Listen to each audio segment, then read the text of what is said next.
looks sharp to me, and racket work looks good out there. And obviously he is up because this gentleman beat him less than 2.5 weeks ago. Mark Woodforde, a tough player. And Woodforde not only with the victories over Edberg and McEnroe, but at Wimbledon this year, he was up 2-1 to Ivan Lendl before losing 10-8 in the 5th. Ted, I was right there, and this gentleman had match point on Ivan Lendl in the round of 16 at Wimbledon.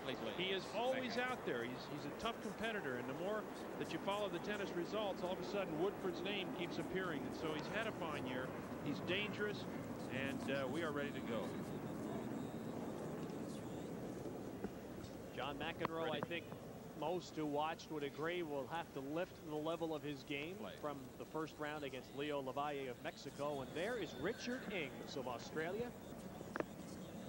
He is our chair umpire, and he was in the chair here last year when McEnroe had his major explosion in the match against Bobo Zivojinovic. Just missing.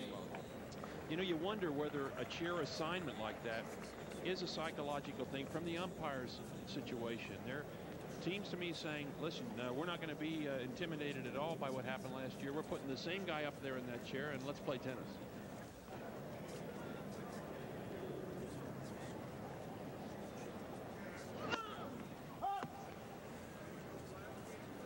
Ladies and gentlemen, full complement of lines, people. You see those three at the far end, at the top of your picture. Very alert.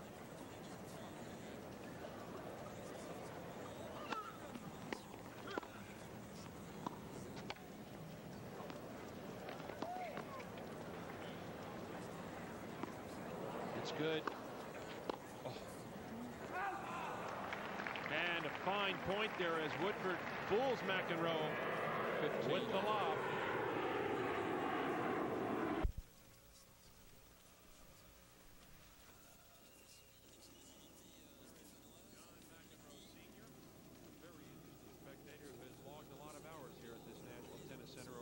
Decade.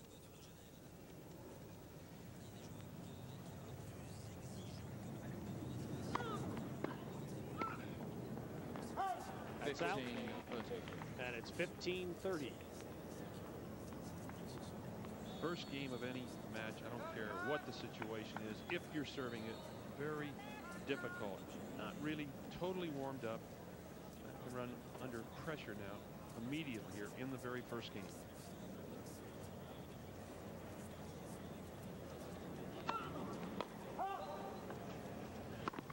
We're apparently in the landing path for LaGuardia Airport again tonight. So for Mark Woodforde in his first appearance on Stadium Court. Rude introduction.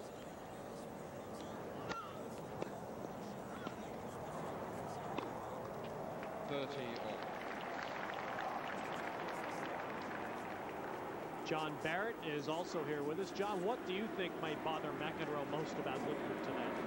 I think the very fact that so much is expected of him here in New York, where he's done so well in the past. It was very apparent at Wimbledon, his match against Masseur. Pressure really got to him there. He wasn't himself at all.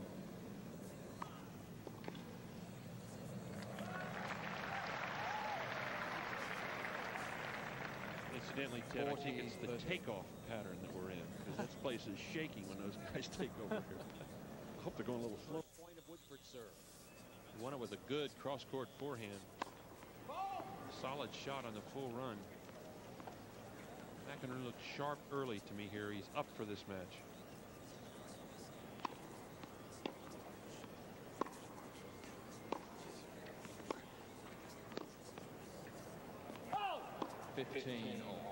One thing's occurred to me, Barry, you know, however good a player you are, when you've just lost to somebody, it niggles away at the back of the mind, doesn't it?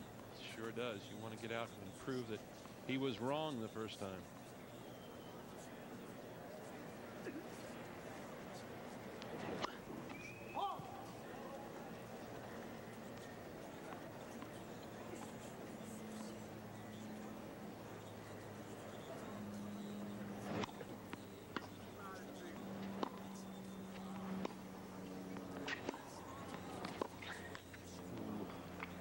Second game of the match.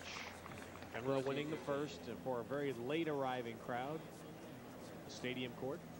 John, we said earlier there's very few people in the world that have ever had a perfect record against John McEnroe. This gentleman's one of them, even though it's brief. Fairly recent.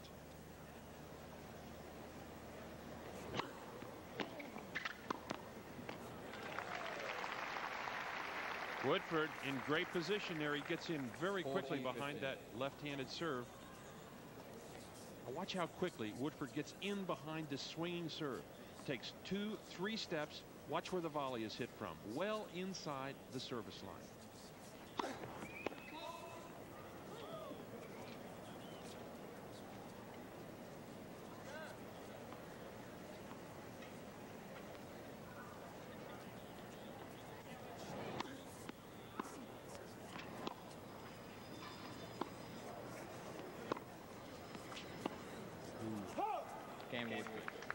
So we're at 1-1 now in the first set. I'm quite sure that John McEnroe is suffering from lack of match play. Ever since he stopped playing doubles with Peter Fleming, to me, that was the beginning of his decline. And it's a very, very difficult thing to come all the way back. Well, he used to say that he used the doubles as not only match play, but practice. Pretty good practice, wasn't it? I'll say. One of the best teams in the world. 15. Now look at the McEnroe serve. Feet parallel. Both arms come down together, and then both arms go up. The ball at the highest point as he lunges towards it, snaps that wrist at the top. That gives him the extra power. 13. The opinion of most players that have played McEnroe in the last year or so, though, is that he has lost noticeable pop on that serve. On the serve. I think the pace is definitely down, Ted, but he still has the deception. He can mix it up. And as you look at him there, you're looking at his back. 14. Mix that one up.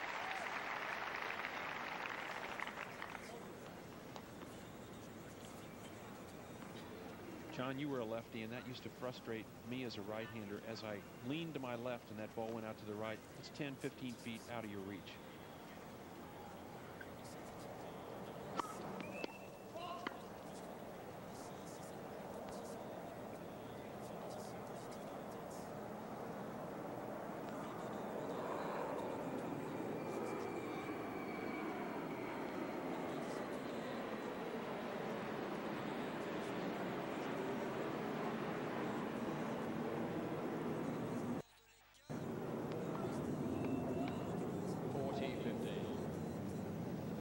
McEnroe taking a chance there on a second serve. Well, if you need to choose a point to take a chance, 40 loves the time to do it.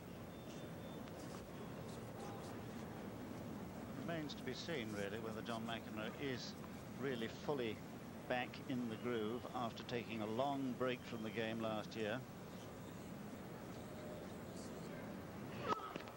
Seems to me that the extraordinary thing was that he should win his comeback tournament. That really, in Tokyo, quite extraordinary in the spring. And beating Edberg in the final. And 2 in a row.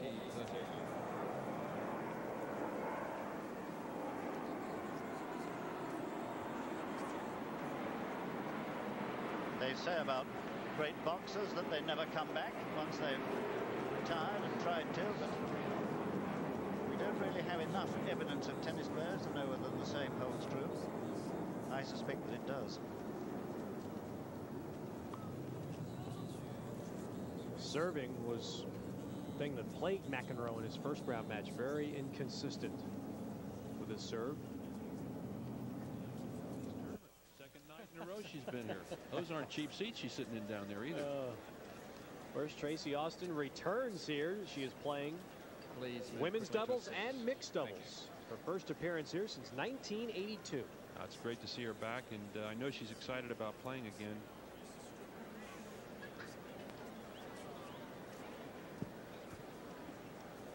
Talk about a comeback, John. There will be a tough comeback. Do you think she can come back ever and win a major championship? Oh, absolutely not. But I don't think she feels herself that she will, which is lovely. I mean, she's come back to enjoy her tennis, and why not?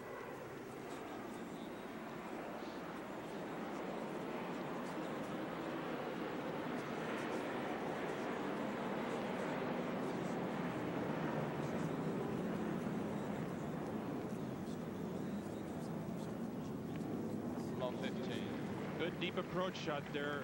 I feel tonight that has to be McEnroe's play. When he's played well through the years, especially against Lendl, he has taken the second serve, moved in behind it, and put a lot of pressure on the server.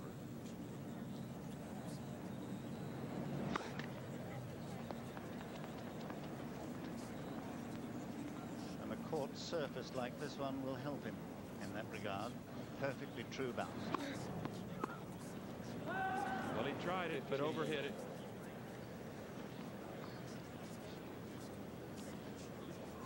Let's watch the Woodforde motion now. Quite a bit different. You can see the feet are more towards the center of the court. Nice toss, though. And look at the weight. It's up and in. Both feet off the ground. He finishes well inside the baseline. It's a good serve to come in behind, and we saw him get in quickly behind it on that volley early in the match. 15-30. Double fault.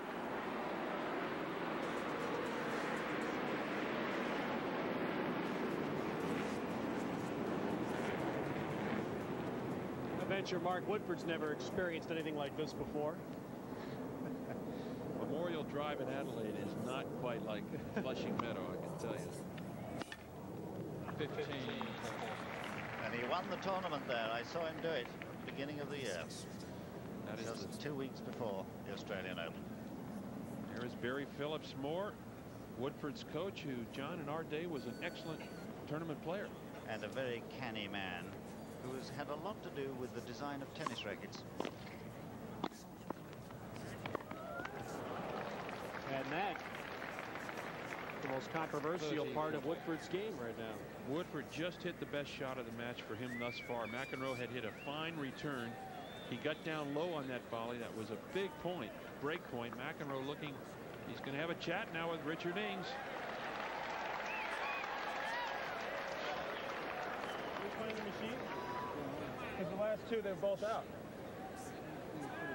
They're both close, but they're both out. Well, now this is where you have to feel sympathy for his opponent.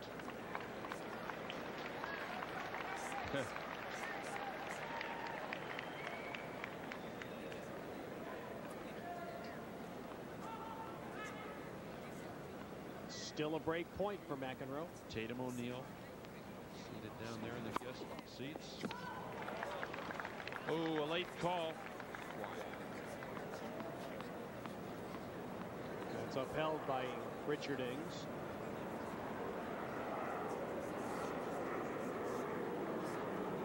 Second serve on a break point.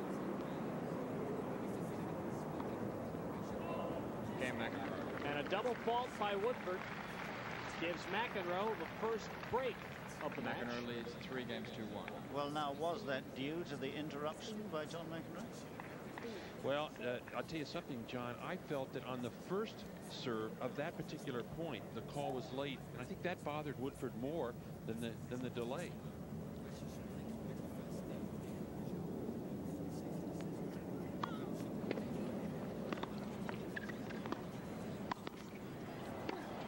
Oh.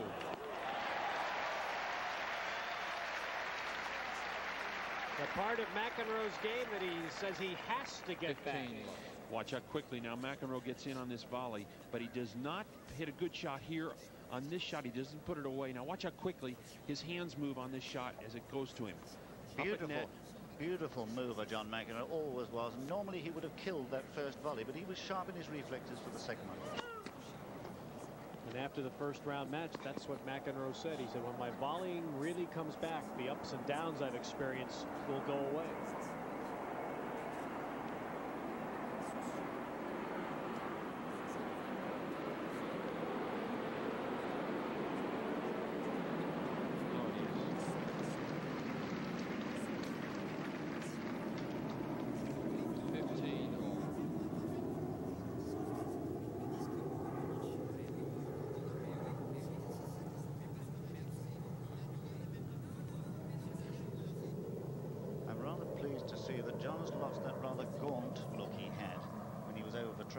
first came back after his first layoff.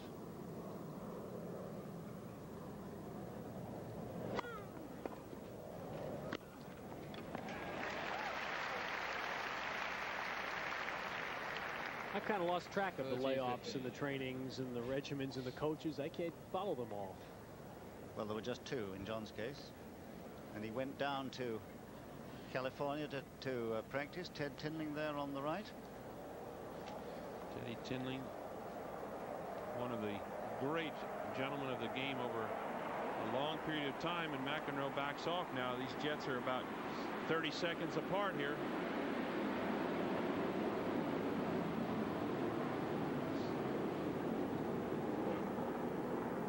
71 career titles, of course. The man who heads the list, Jimmy Connors, 106 now. I notice John's earring is gone. Maybe Tinling stole it. He wears one. I know. The diamond in the ear.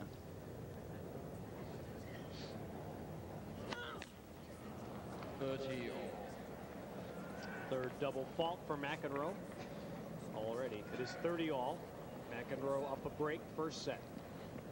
The toss on that last serve on the double fault, about 6 inches lower than he normally throws it.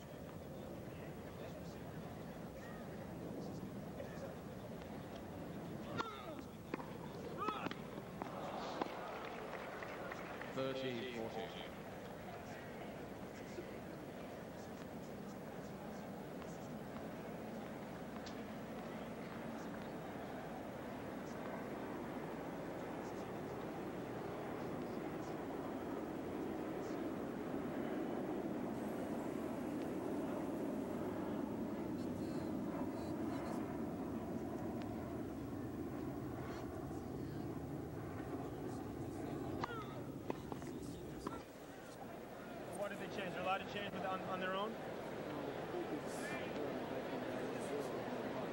Well, I don't think he realizes, McEnroe, that the linesmen change teams. Who asked them to change right there? Give you an idea that maybe that ball was in?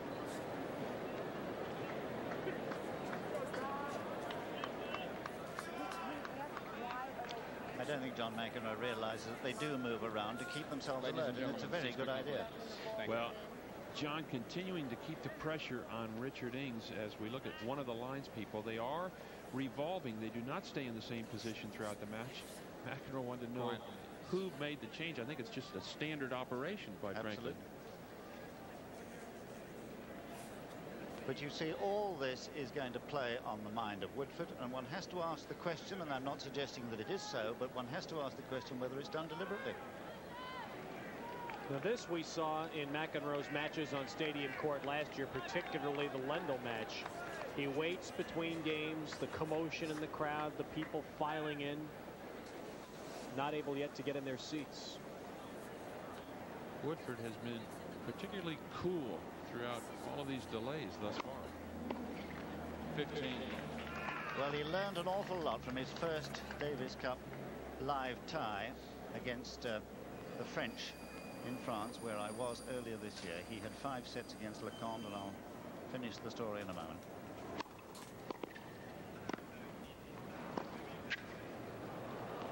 Just quickly, Woodforde, in fact, had won the first set, was up in the second when Leconte delayed the match, had a long discussion about a query of a let serve, and it totally threw Woodforde. I'm sure he's learned the lesson.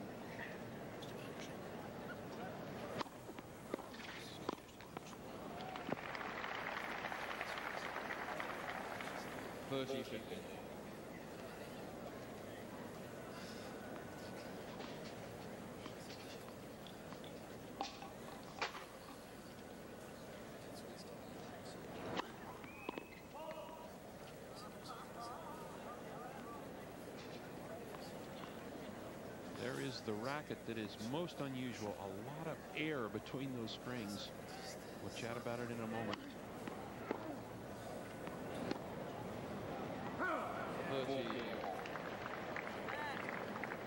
The racket, in fact, is designed by his coach, Barry Phillips-Moore. It has much wider gaps between the strings, and the strings themselves are very much thicker. Not natural gut, of course, synthetic gut. There's Barry. Oh.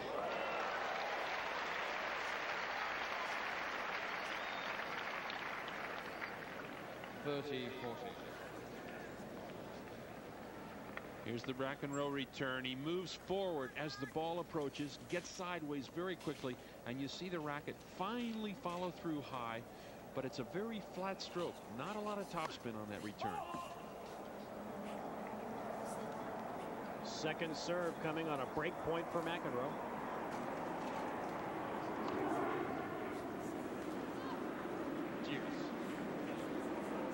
Well, you know, that's what happens when you haven't played enough matches. You don't play the big points well.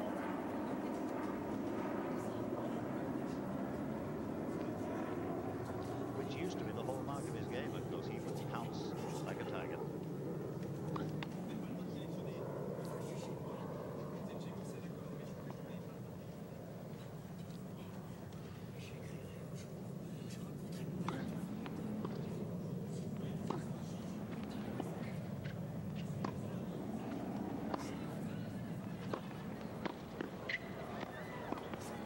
That's a great shot from Mark Woodforde. Advantage Woodforde. Now you see how well Woodforde can play from the backcourt. Keeps the ball in play here. Now McEnroe's up. He waits just for the moment. Watch McEnroe move to his right. Woodforde saw it, hits the ball behind him.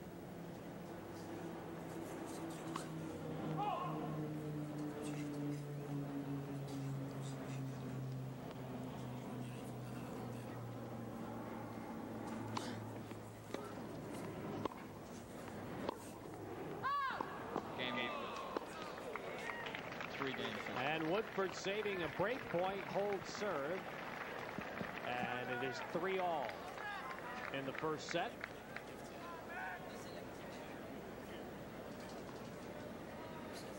Again, the father of John McEnroe, John McEnroe Sr., not showing too much emotion. He's done this before. And he's always here to watch Patrick play as well.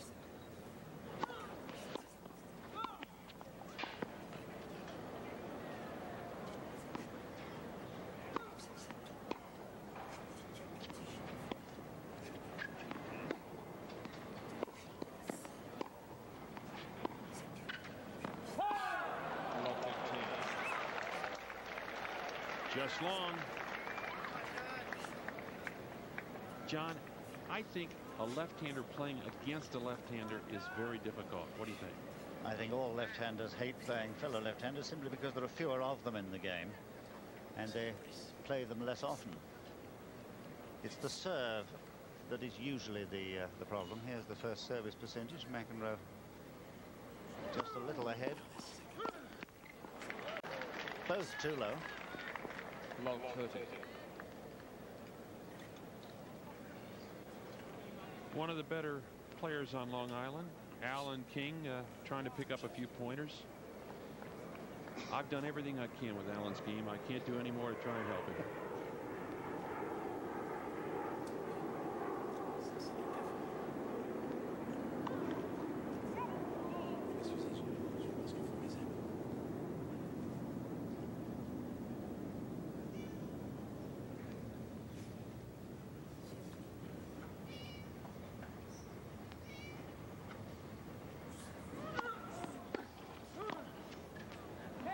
Woodforde really crept up on that second serve and 40. now has 3 break points.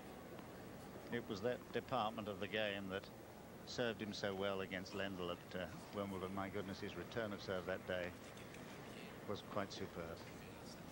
And he did nothing wrong on his match point against Lendl. It was Lendl's incredible volley to the baseline that saved him.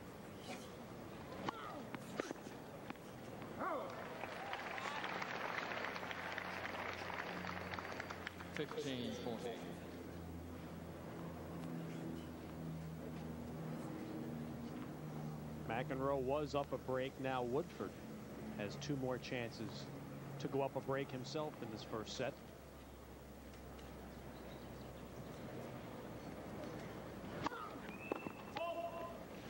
Oh, he hit a good return off a fault. I bet he's saying to himself, I wish that were a good serve. Clean winner. And at the end of the changeover, John McEnroe again.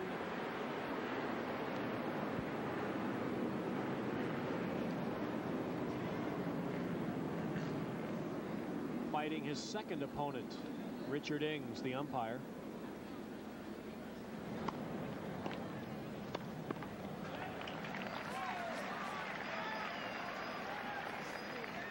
But something has happened in this first set. And Tim Mayotte said it earlier this year, and Woodforde echoed it. He said the nervousness about playing McEnroe wears off now when the ball doesn't come back at you at the same pace, or he's not moving like a dominant player.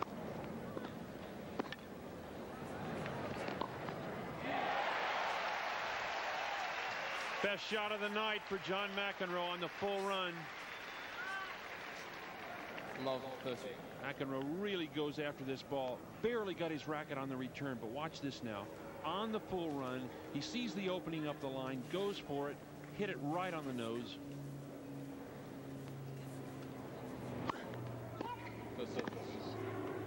At this point, it's going to take a couple shots like that, I feel, to get him back in this match. His confidence is not there on the big points. I shall be surprised if he does get back into the match.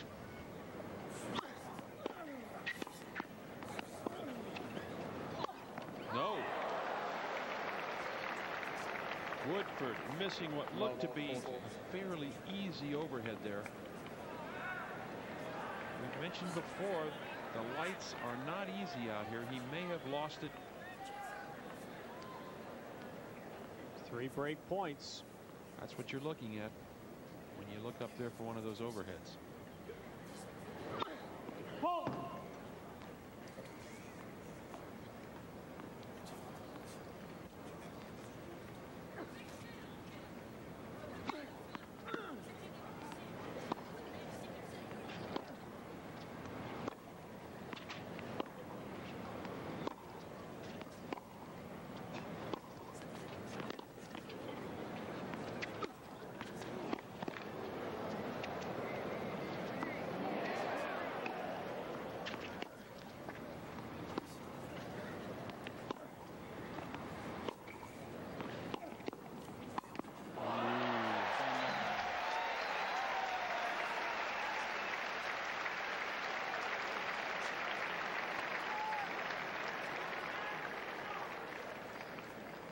Until that last volley, perhaps the best rally of the match, no question about it. Looked to me like Woodforde just looked up at the last moment, trying to keep McEnroe in sight. So we have had a series of service breaks, and we are back on serve again at 4-all first set.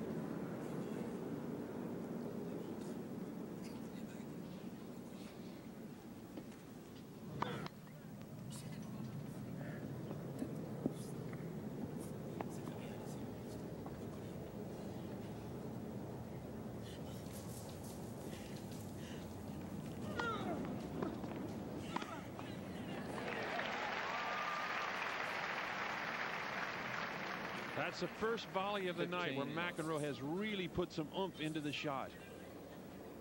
Watch how quickly he gets in behind the serve. Deep serve. Now right here, kind of crunches it. You can see the racket follow through a bit more. A lot more pace on that volley.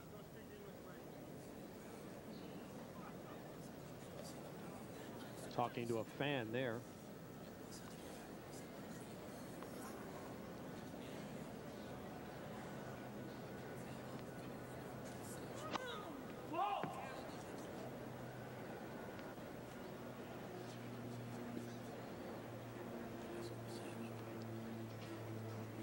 Poor net percentage for Woodforde.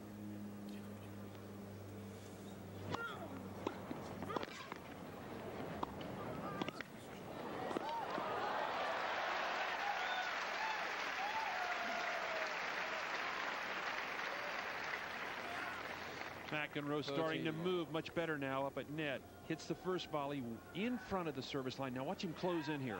Very close to the net. Good touch as the racket comes back slightly.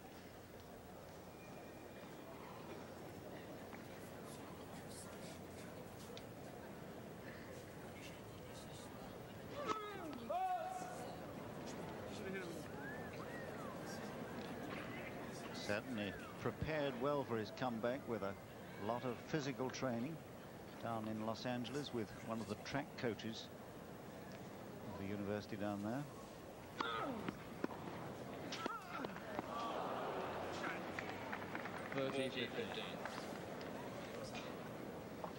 So another thing Woodforde's doing on the second serve of McEnroe, he is inside the baseline, well inside the baseline, maybe about a foot, keeping the pressure on McEnroe. We'll see him, if McEnroe misses the first serve, move in.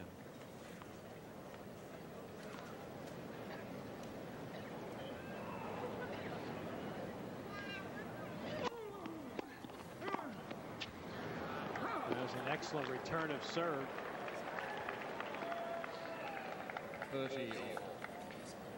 I don't think he's ever accepted some of the points he's lost to players since his comeback. That he can no longer make the shots as easily as he once did.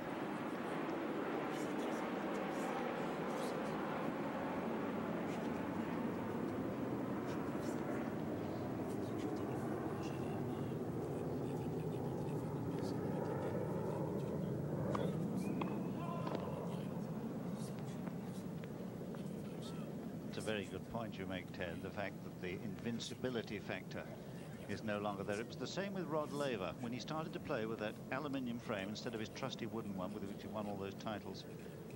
That was his last Grand Slam tournament, McEnroe's.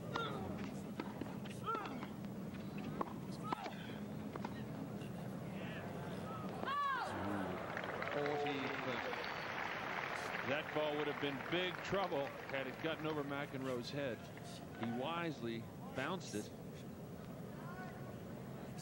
You know, that graphic there is astonishing to think that this is now 4 years since John McEnroe won a Grand Slam championship.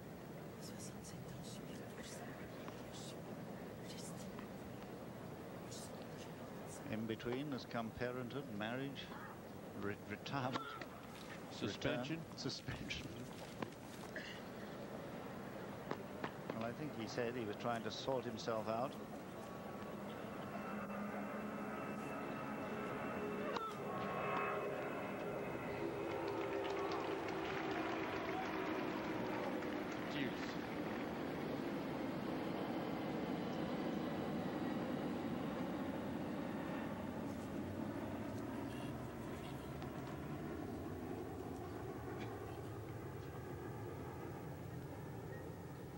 That racket with those strings so wide apart, many players on tour complaining about, saying it causes the ball to do unnatural things.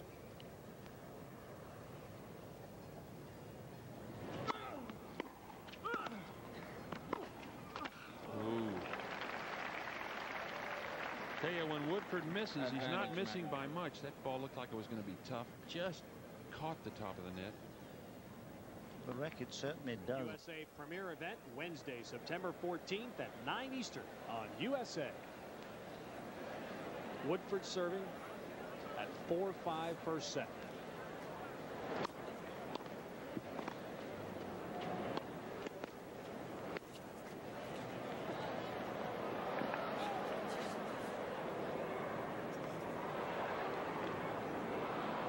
Oh, 15.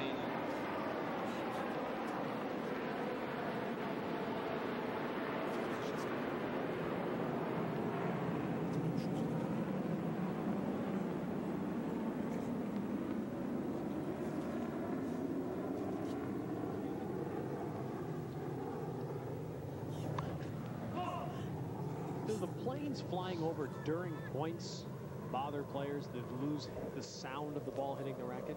Most definitely, Ted. You really need to hear this ball hit the racket, get a feel for how fast it's coming, and sound in tennis is very important. Richard Ings. Too close for him to overrule. The umpires are instructed only to overrule when there's been a clear error. Woodforde was convinced it was long. There's the lady who made the call. On the baseline, let's have a look. Woodforde plays the ball on a half volley there.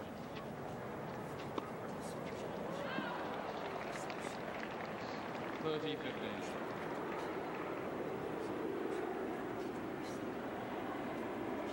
A little bit of a tingle going through the arm, apparently.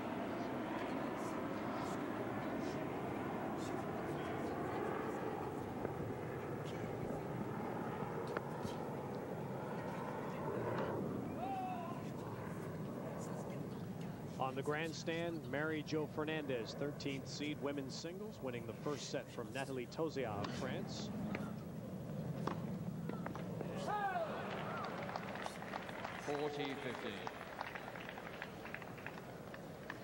Those are the reflex volleys, you know, that he used to pull off as standard. I'm impressed, though, with Woodforde's concentration as McEnroe presses him coming in. He really stays with those passing shots.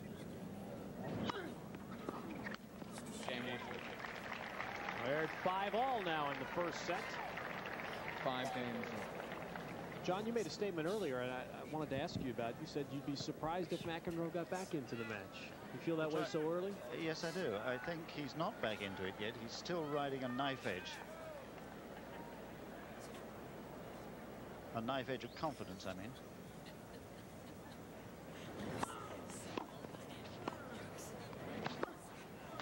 Oh, yes. Good.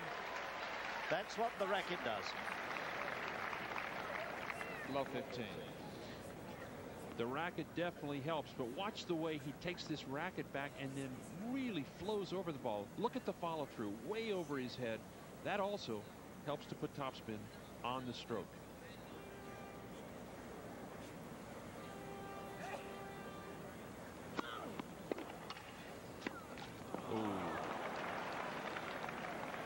Love 30. And suddenly the door is very much open here for Woodforde at love 30.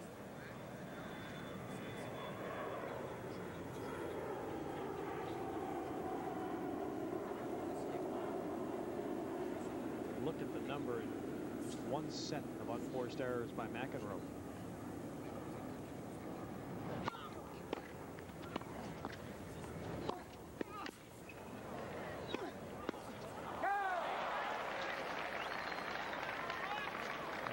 First set hangs precariously if Woodforde can break. Watch how he keeps that ball down on these passing shots. Now he lines this one up. Again, the ball is dipping as McEnroe tries to make the volley. John McEnroe's half volley there would have beaten most birds for its depth. But Woodforde was quick enough, and it was the sheer pace which beats McEnroe in the end. Here it is. Too quick for him. He had to rush the volley. Love 40. Of course, if Woodforde can break, he then serves for the set. Now watch Woodforde inside that baseline. Look at the stance. That's got to be bothering McEnroe on this second serve.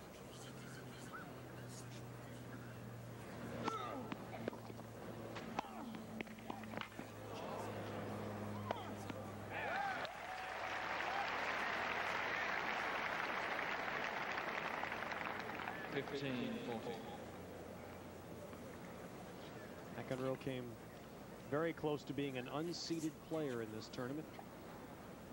Only the withdrawal of Pat Cash and Kent Carlson unable to.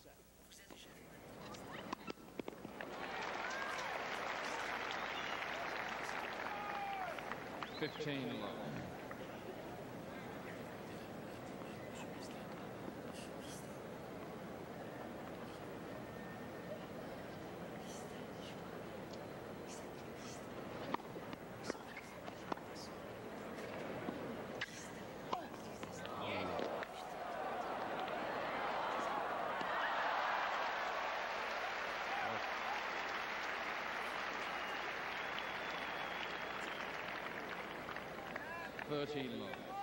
McEnroe makes a good get on this shot, barely gets his racket on. Watch the way Woodforde takes that racket back. It's a strange take back because it looks like he's almost going to hit the ball with the frame of the racket, but somehow he opens up the face of the racket just in time.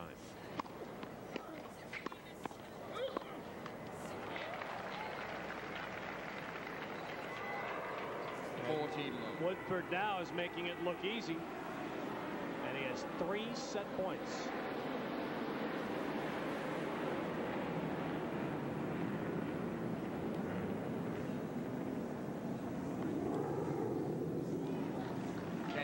He just overpowered him with the first serve, and Mark Woodforde of Australia has won the first set in 50 minutes, 7 games to 5.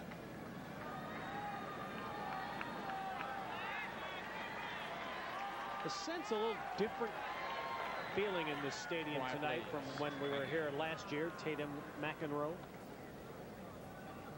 was here also to watch John play Ivan Lendl.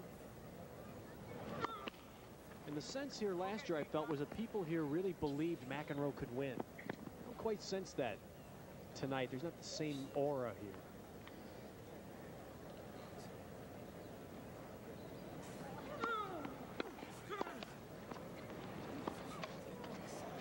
Oh. Woodforde really on a roll now. He has played some great tennis over the last 4 or 5 games. Love 15. Well disguised lob here by Woodforde. He hits a good return, catches McEnroe. Now watch how he waits till the last minute. McEnroe moving forward, leaving a lot of room there. It was a safe lob, actually, in by about 6 or 7 feet.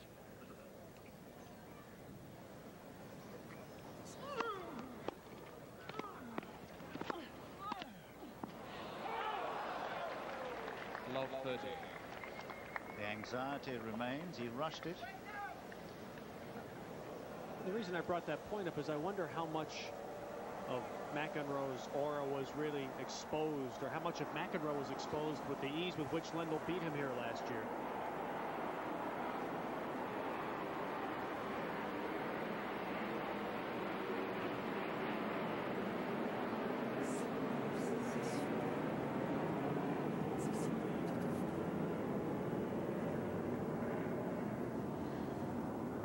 Match last year, Ted, certainly one of the most anticlimactic matches. This entire crowd was just waiting for that Lendl-McEnroe confrontation, and nothing ever happened. Love 40. And it's coming apart quickly for McEnroe. Down a set, and now 3 break points facing him here. It's almost a smile of disbelief. McEnroe lost so many points in a row here. CRX SI, the 1988 Motor Trend Car of the Year at your local Honda dealer. By Citicorp, because Americans want to succeed, not just survive. And by Ford at your Ford dealer. Have you driven a Ford lately?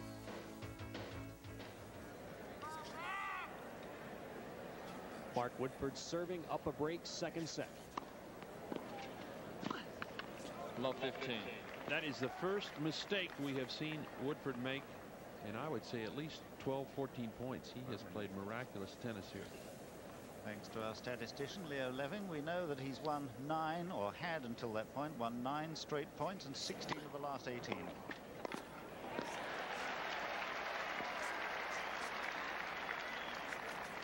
First set statistics, first serve percentages are even. The points at net, neither is great. McEnroe's just barely 1/3.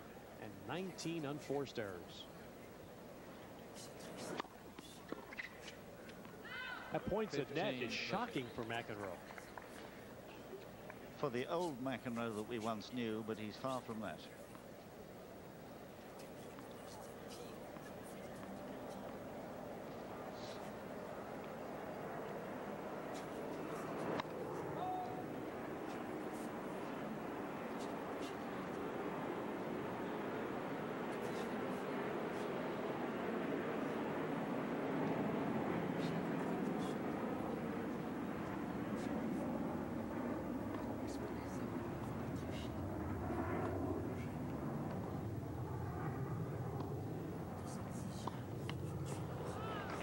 And you know, I'm seeing a different Mark Woodforde out here tonight than the kid that we saw upset Tim Mayotte on court 16 last year. He's more poised.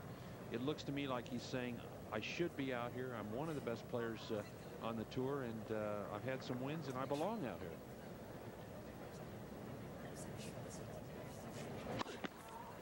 And he was a player who last year in that match with Mayotte won 3 tie breaks. The kid beat the seeded player. He started the year fast down there in Adelaide, beating Wally Masur, another good Australian.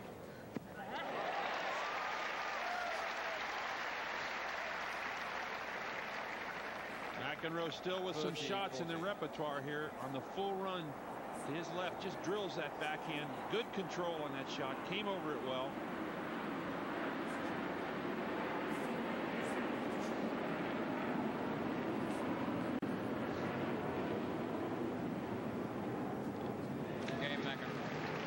And finally, on a big point, McEnroe converts. That is where he has been weak so far tonight. He's had opportunities on break points. That time he crunches a good return. So McEnroe breaks back for the second time in the match. Gets it on serve.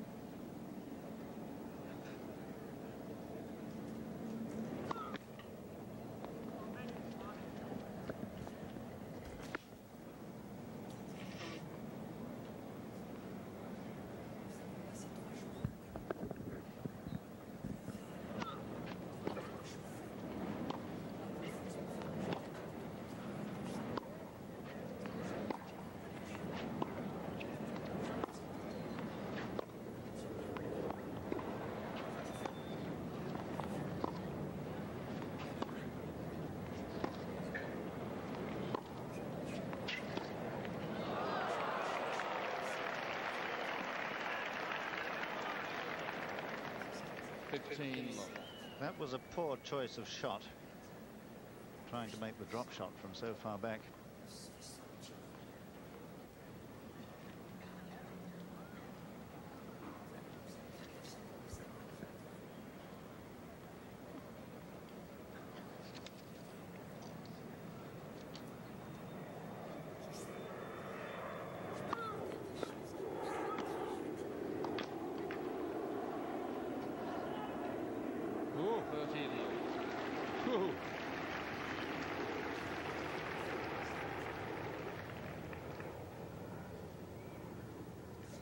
Sliced that ball. It looked like an easy shot, but I tell you what, you can really mess up on those kind of shots if you don't hit them just right.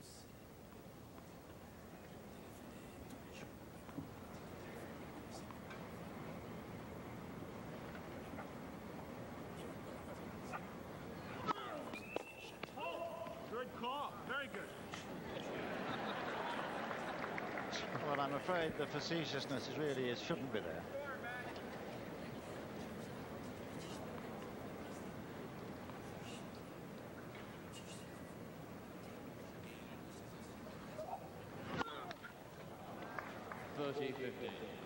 His fifth double fault.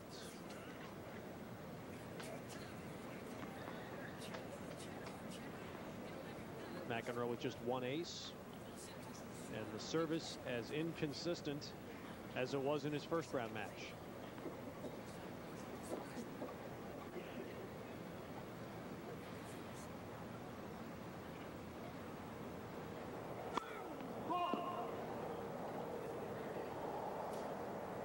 Woodforde continues to press in on that second serve. He is at least a foot inside that baseline. There you see the stance.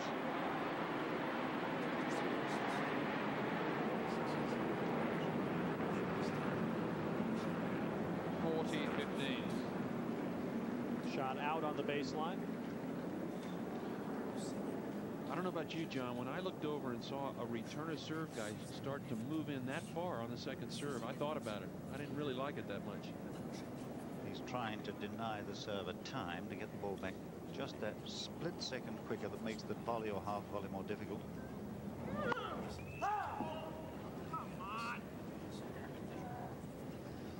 There he goes. Going again. Down in Argentina. Both McEnroe and Agassi played down there, and Tommy's done a terrific job. A good player in his own right. Seattle, Washington.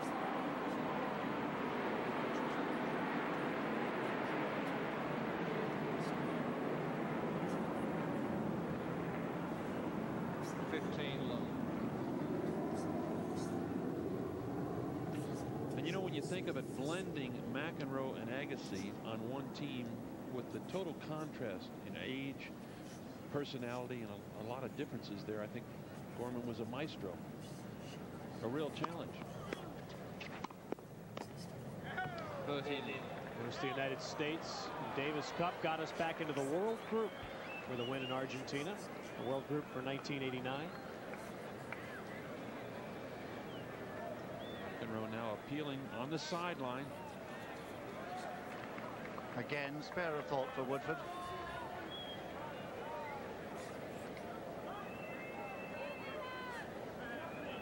I sense you don't approve of this, John. I don't.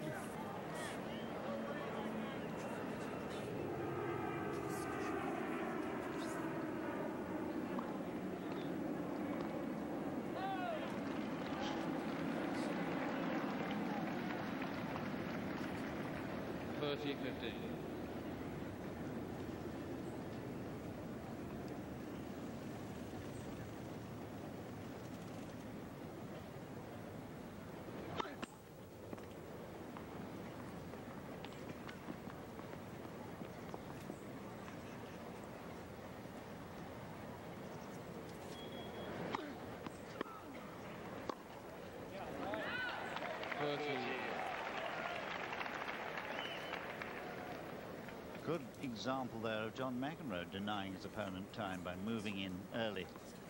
Take the return on the rise.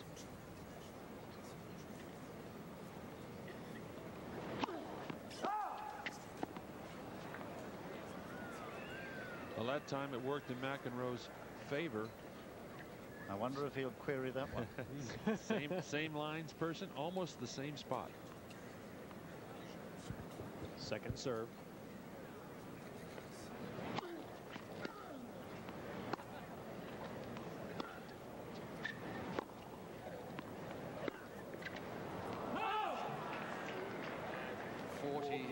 McEnroe in desperate need of a service break to give him some hope. When you've had a long break and insufficient match play coming back, it's those unforced errors, unaccountable shots like that, which you never would have missed years ago, that begin to upset you. Then instead of operating on the inspirational level, you start to think about it. It comes to the conscious level and you're dead.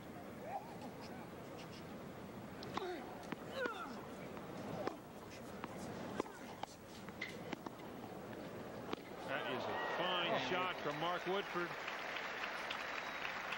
And Woodforde holds his serve. McEnroe hits here what appears to be a good approach shot, but look at the touch from Woodforde. It's the angle well inside the sideline, but he took a lot of pace off that ball and came under it with the backhand cross court.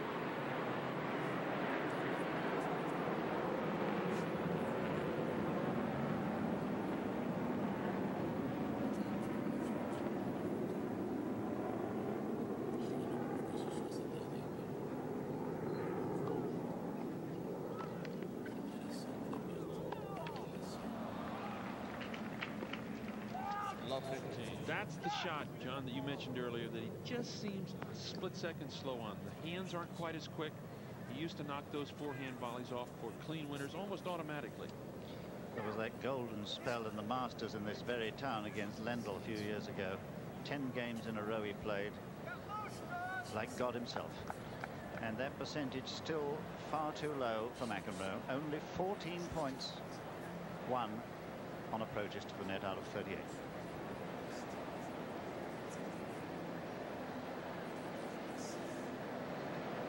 Love 15, 2-all. Second set.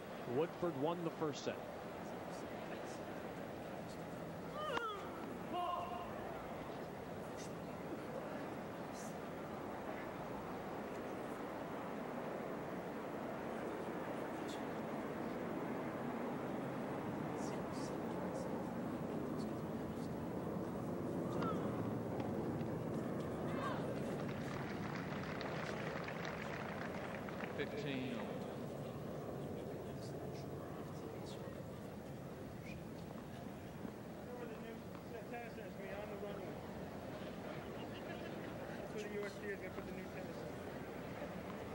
John muttering something about the runway. I know it refers to the airplane situation.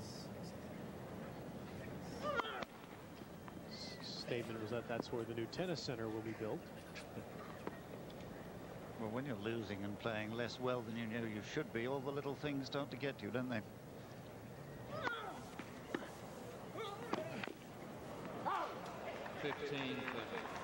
There was a perfect example of the early return of serve, hurrying your opponent. There are 2 ways, 3 or 4 ways, in fact, of winning the points, but one of them is to make your opponent rush the shot.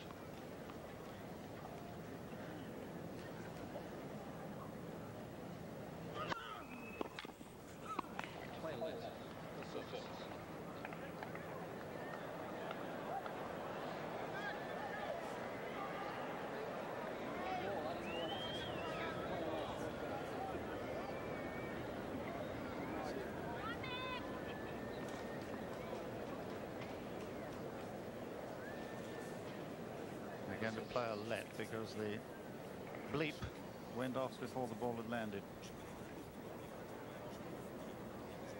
The bleep on Cyclops, the line monitor.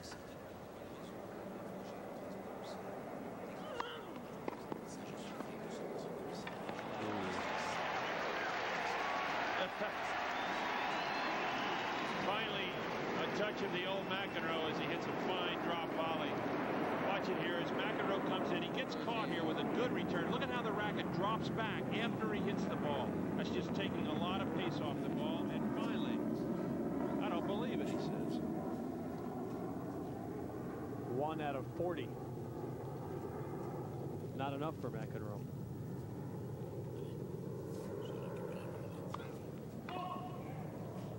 I can't help contrasting, you know, this atmosphere, this whole scene to Wimbledon and Paris, Australia. It's so very different and so very American and wonderful.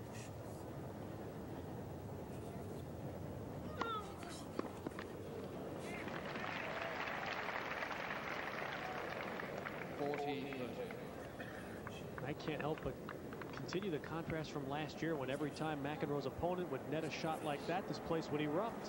And now it seems as if there's a lot less belief in McEnroe.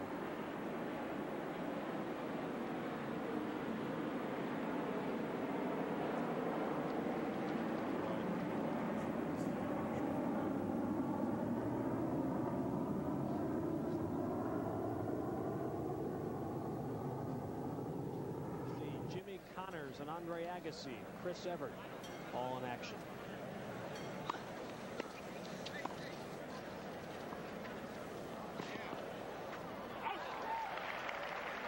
Two shows tomorrow, noon Eastern and 7:30 Eastern tomorrow, with action from the U.S. Open. Today, Boris Becker, Brad Gilbert, and Pam Shriver all were upset in second-round singles play.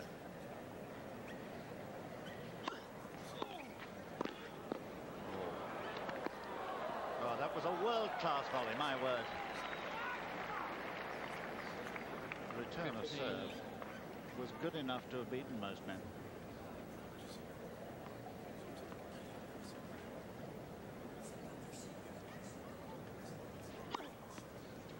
Clean ace.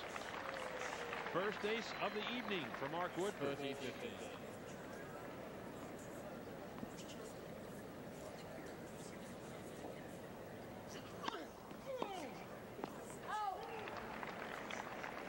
At the changeover, Ted. The second set, and he was unable to break Woodforde. Despite a deuce point, Woodforde holds, and we stay on serve in the second set. Some marvelous points by Woodforde to pull that service game out. These are new tennis balls McEnroe's serving with. They're changing at 9 and 11.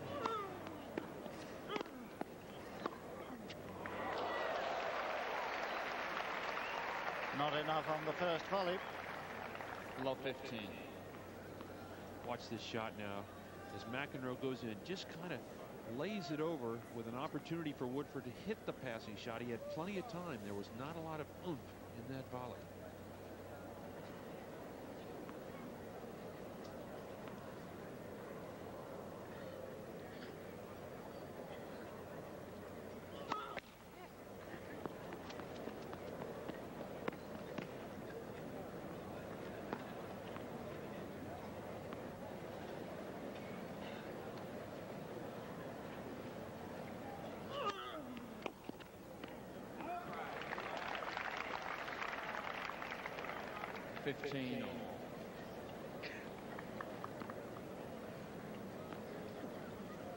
Fetus Scarolitis retired from the sport, but an interested spectator. Oh, he played some great tennis in this National Tennis Center through the years.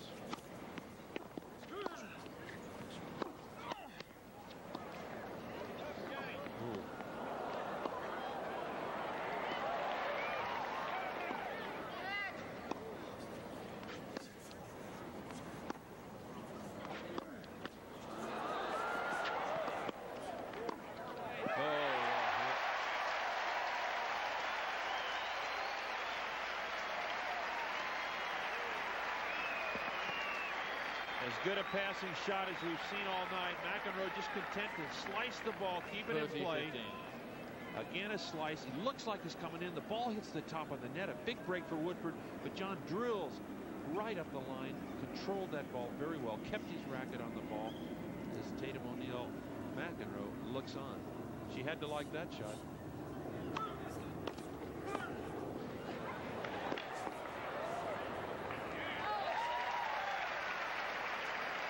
And the importance of this for McEnroe is that he cannot afford to lose this set and fall 2 sets down. We're at 4-all and now 40-15 in the second set.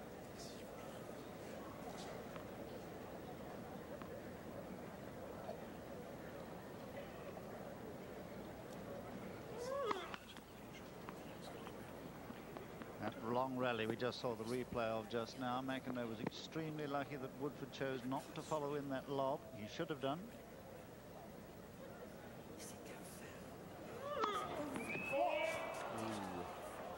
Ooh. 40-30. 7th double fault for McEnroe. Well, a couple things are happening on that second serve. Number one, Woodforde is definitely putting the pressure on McEnroe by standing at least a foot inside the baseline. And John has elected to take a little bit of a chance because he does not want Woodforde to come in behind the second serve.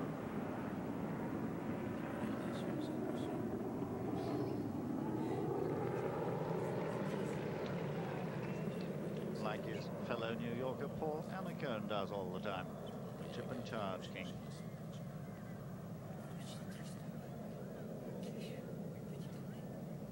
Woodforde creeping in again.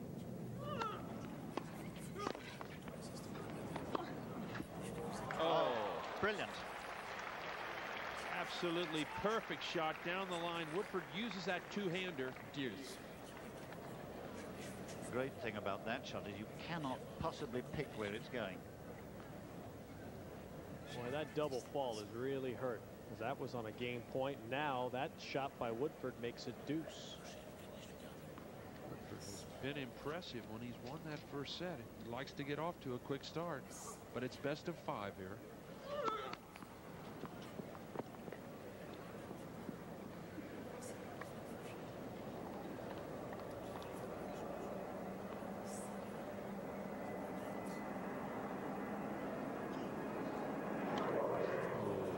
I could almost sense that coming. Advantage Woodforde. He was being crowded. He just served the double fault and the plane was coming. Well, now that McEnroe has reached the pivotal point of the match, this is a break point for Woodforde, and if he breaks, he will serve for the second set.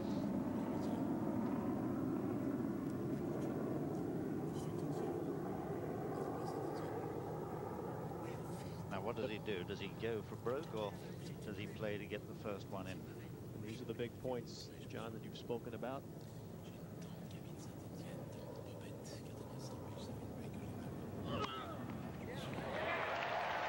He went for broke, and it worked.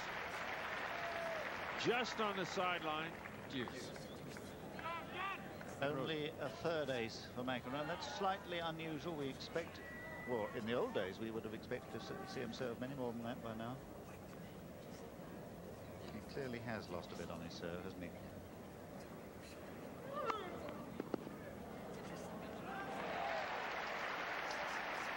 And now it is McEnroe's ad. Advantage McEnroe.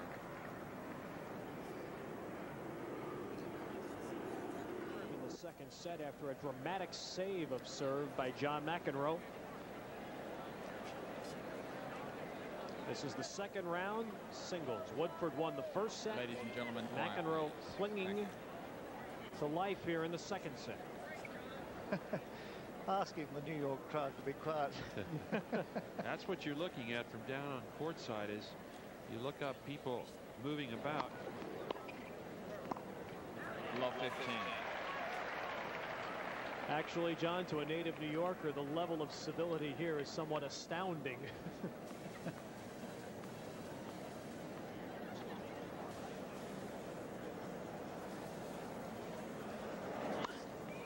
But you know, I bet those NBA players watch these telecasts. Are they kidding? When I go to shoot a basket, there's 5,000 people back there waving, screaming at me, trying to make me miss it.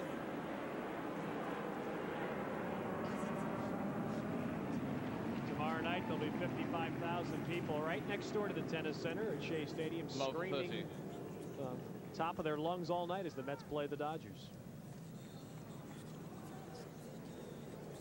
Big chance here as Barry Phillips Moore looks on at his star pupil, Mark Woodforde.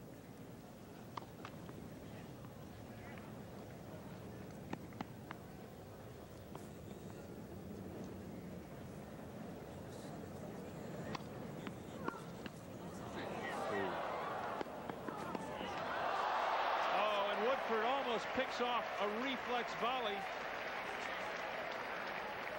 Watch it here now. The ball hits the top of the net. Woodforde gets in quickly. Now watch how he almost makes this shot. Drilled right at him. He two-hands the ball over the baseline. And listen to the reaction. 3 set points for McEnroe.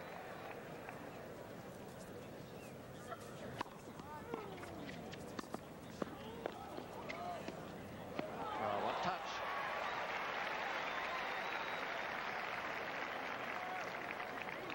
A lot of experience there from Woodforde. Calm under pressure. Extremely disconcerting on court. Please refrain from its use. Thank you. Well, we hear that throughout the world on night matches, whether you're indoors or out. Flash photography, so disturbing. Out just over the baseline. McEnroe felt that he hit a winner on that shot. Clearly long, but not much. He goes for it here. You see the ball dropping. He nailed that return, but it was just over the baseline. Good judgment from Woodforde. Still a set point. Oh. And McEnroe let 3 set points get away on some fine shot making by Woodforde. Deuce. Brilliant half volley there off another good return from McEnroe. Watch McEnroe tries to pick this up cross court. Hit it well. No way. It is frustrating when you see 3 break points disappear.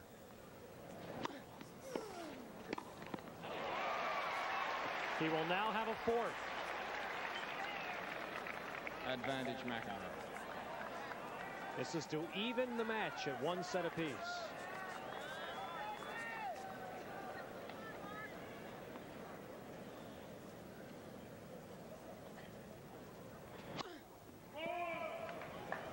This place will explode if McEnroe wins this point.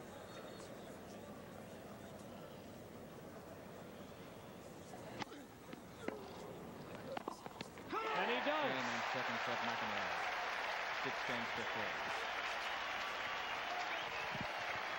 4. What looked so dismal for McEnroe moments ago, he is now dead even at 1 set apiece. 1 set all. And that serve, 1 service on break point down for McEnroe, seemed to change everything. 3rd set McEnroe to serve. Keep your seats, please. An ace that saved the break point. I think you're right. Absolutely. It was that point that did finally get him into the match. I feel now he has done just that.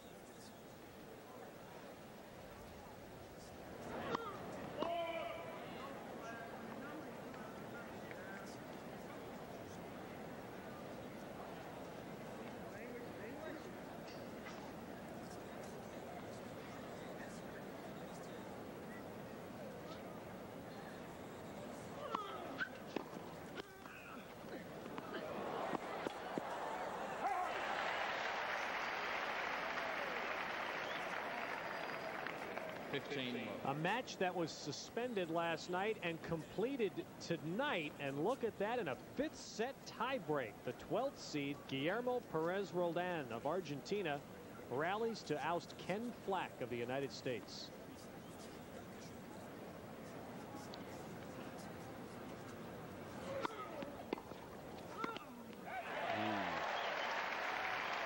That volley had some punch to it.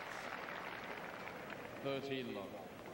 McEnroe suddenly coming to life now. That second set definitely helped his confidence right in here.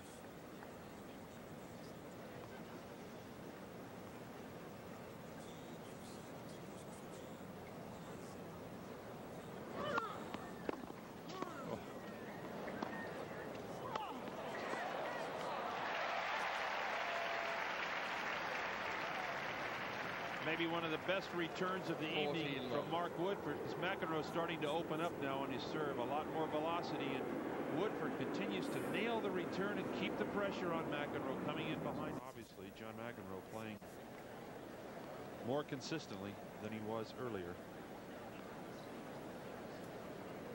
Still waiting for everyone to be seated, and now Woodforde to serve.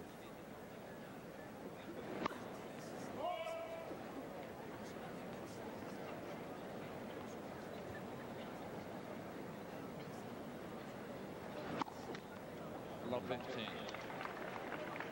His 3rd double fault.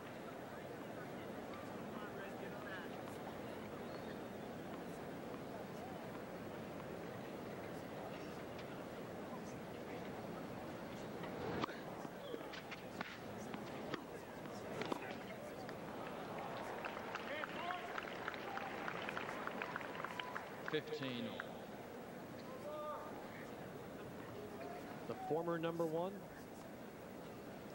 that America has been trying to find a replacement for. You'll see several of those young Americans tomorrow night on USA. Actually, Andre Agassi will play in the day session tomorrow.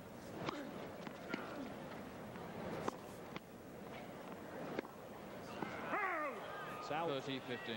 Michael Chang, 16-year-old, will play tomorrow night on USA against Jonas B. Svensson of Sweden. Jimmy Connors will also be on USA tomorrow, and Chris Evert and Yvonne Lendl all playing the day session tomorrow beginning at noon Eastern. 40-15.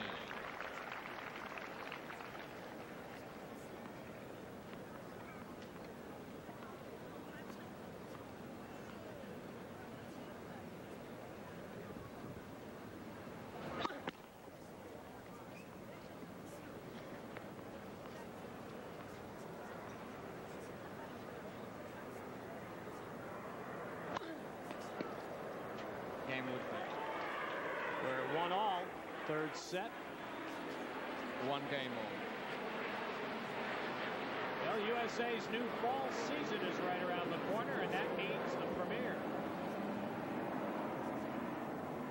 of Miami Vice. Red hot action with Don Johnson and Philip Michael Thomas every night at 7 Eastern starting October 3rd on USA.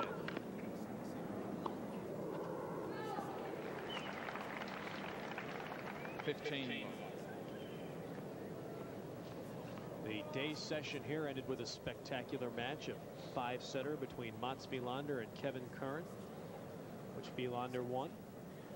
Curran had a lot of chances in that match, especially in the 4th set, and turned out to be a real thriller. 13. Seeing that trail from Miami Vice, I rather wish I was coming back here instead of going back to London after the Olympics. That's right, you're off to Seoul. Many of the players you see here during the 2 weeks of the Open are heading there as well. Tim Mayotte and Brad Gilbert will play singles for the United States in Seoul. Ken Flack and Robert Seguso will play doubles. John McEnroe found himself in the qualifying for that event when the names were first announced, simply because of his world ranking at the time. It was taken off the world rankings.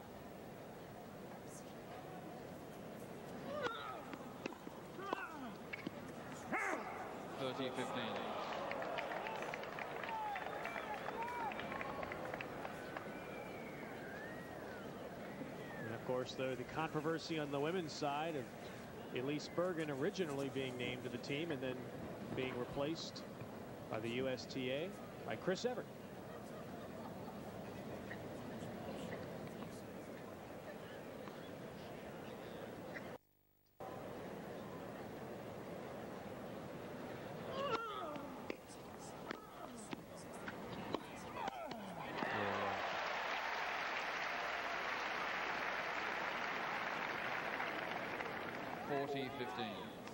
This is just pure anticipation from McEnroe. He hits the backhand volley, starts to move to his left, decides that's where I'm going to go, moved before the ball was there, crunches the forehand volley.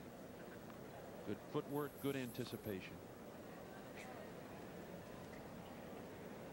McEnroe rallying to pull out the second set, and we're on serve in the third set. McEnroe having picked up the level of his game.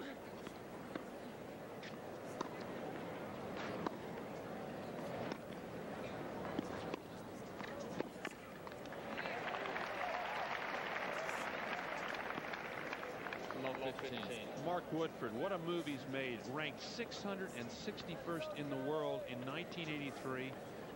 1987, he was 67th. Huge move over that period of time. John, in our day, if you were ranked 661, you were probably 10th on the D ladder at the local club. Heck, there weren't 661 players playing the game.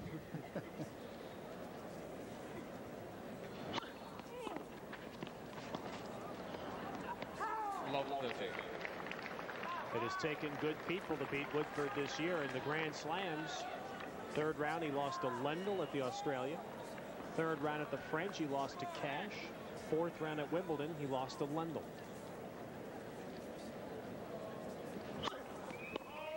But I think it says a lot for the depth of the game today that many of the players who many people don't hear about are great athletes and good tennis players, and they're dangerous.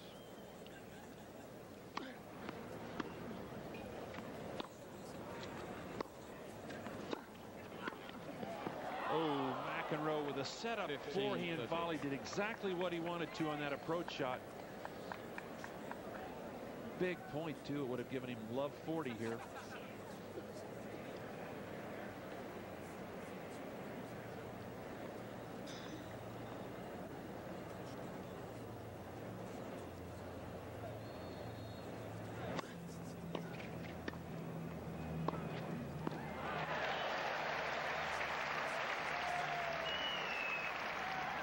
Clean winner, cross court, 15-14. He is beginning now to show signs of much better timing and therefore confidence. And 2 break points now for McEnroe.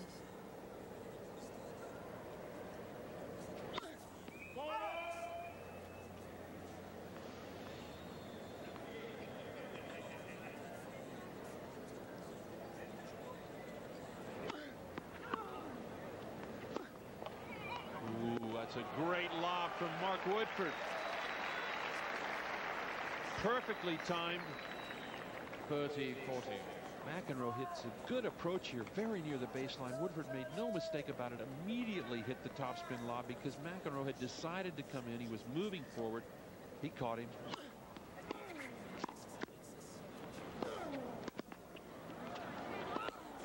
That is a great volley. And significantly, Barry, he decided to follow it in, didn't he, here?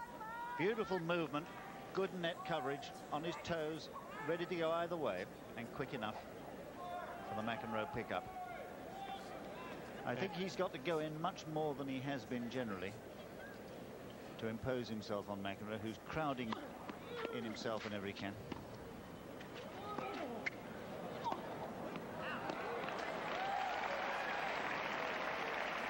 And now we've gone from 2 break points for McEnroe to advantage Woodforde.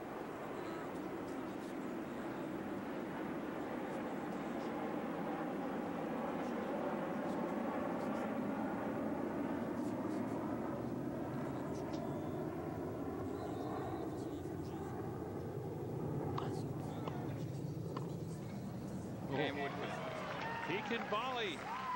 Tough up at that net. Oh, he's a lovely volley. I mean, he's such a good doubles player, which is one of the best training grounds for volleys. All you club players know. On serve in the third set. McEnroe had 2 break points in that game. Woodforde saved them.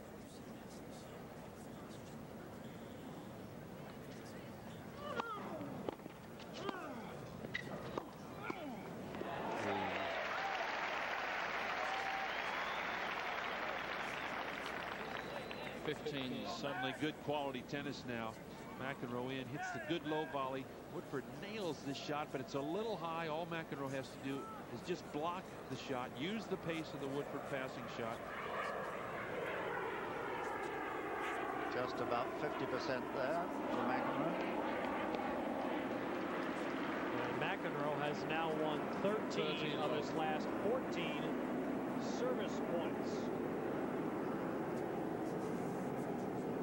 The serve so inconsistent early in the match, now is on a hot streak.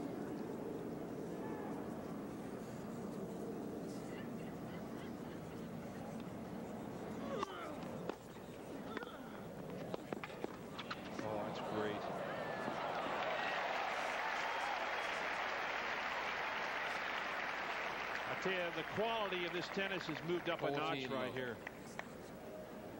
McEnroe hit what looked to be a winning volley there. Somehow Woodforde got his racket on it.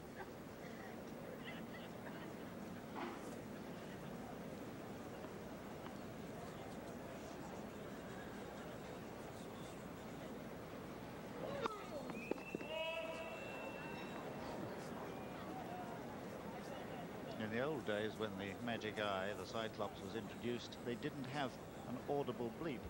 The only man who heard it was the linesman who wore a pair of headphones. I'm sure it's better that it should be public, and we all know what's happened.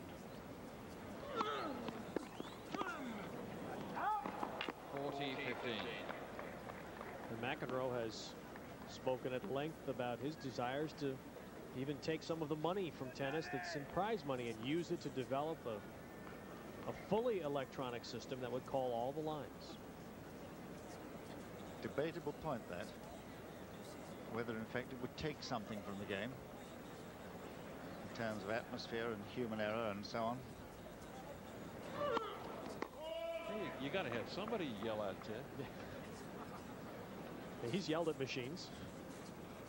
This is such a good shot here because it gives you an idea of how difficult it is to return the McEnroe serve. Look at how his back turns right there.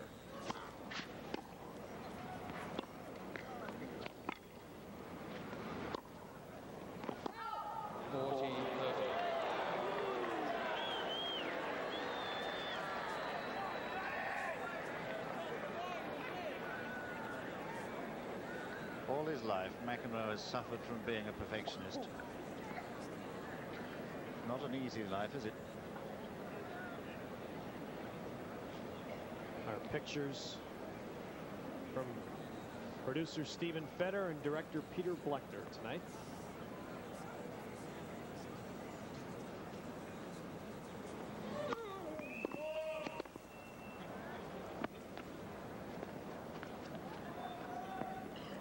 John McEnroe, the perfectionist, for me was perfection itself in the 1983 Wimbledon final when he beat Jimmy Connors, and Connors playing well.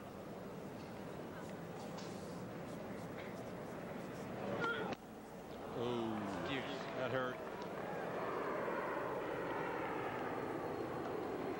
The 9th double fault by McEnroe.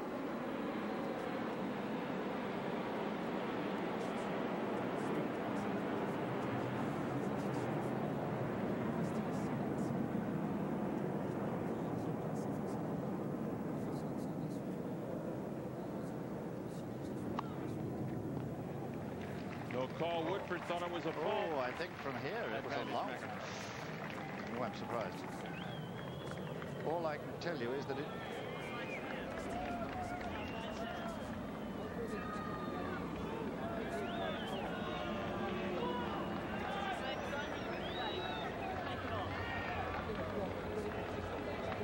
It's not. I mean, we've complained. He's complained so many times. It's the first time I'm complaining. The ball's half a foot long.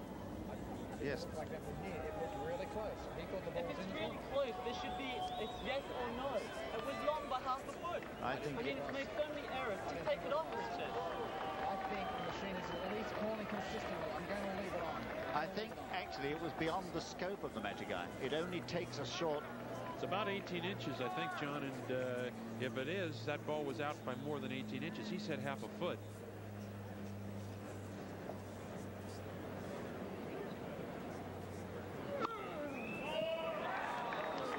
USA Sports.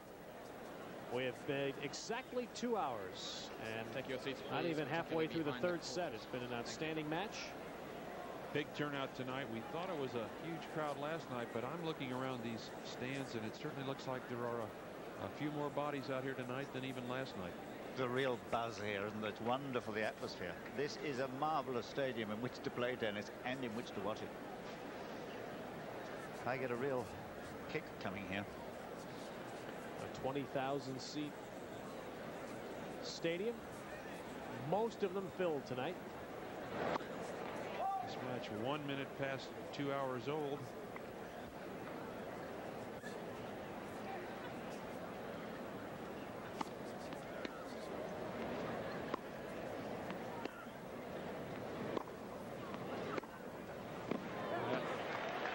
Love 15. Woodforde thought it was wide. Well, I think he was mistaken. It was a beautiful shot.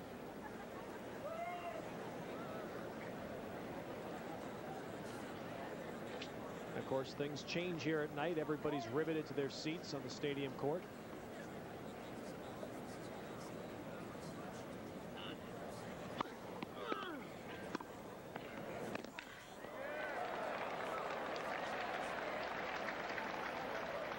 On a day like today, the fans tend to roam around and follow the word of mouth where the upsets are taking place. And there were 3 big ones this afternoon with Becker, Gilbert, and Shriver all out. 54 wins here. The second to Jimmy Connors at the Open, 85.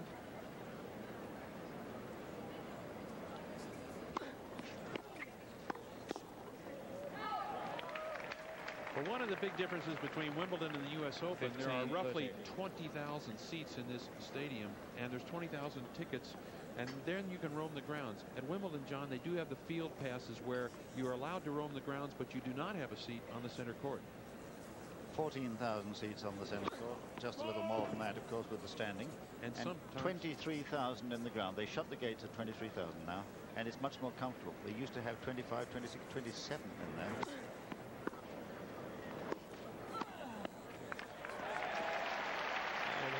McEnroe's chance again. He'll have 2 break points. 15-14.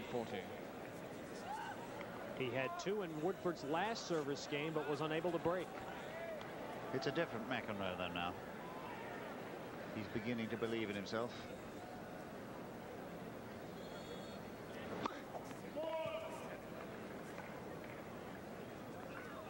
If he does come through this match, it will have done him a power of good to have had such a test.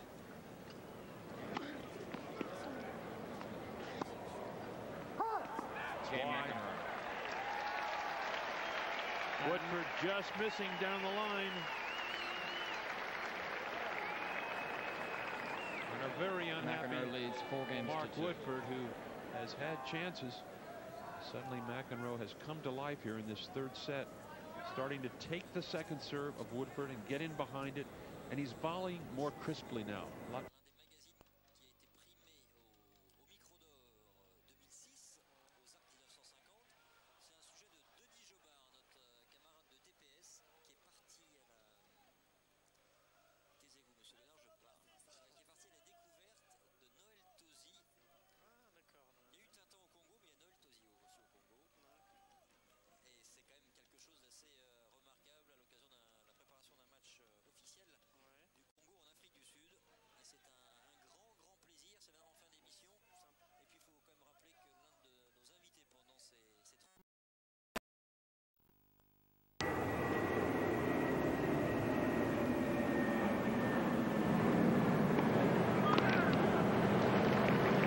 McEnroe now hoping to follow that first break of the third set with a decisive service game. Talked about that pivotal 7th game often, and here it is again. McEnroe holds, he's up 5-2. If he gets broken, this match, or this set, very close again at 4-3. Brilliant. The anticipation of Woodforde there was quite beautiful to watch. He took a big swing on that forehand, John. Really anticipated.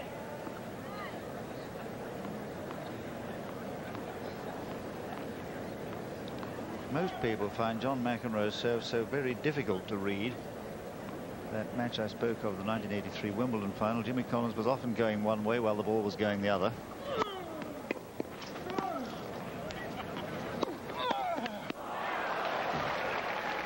Woodforde has played 3 great returns of serve in a row.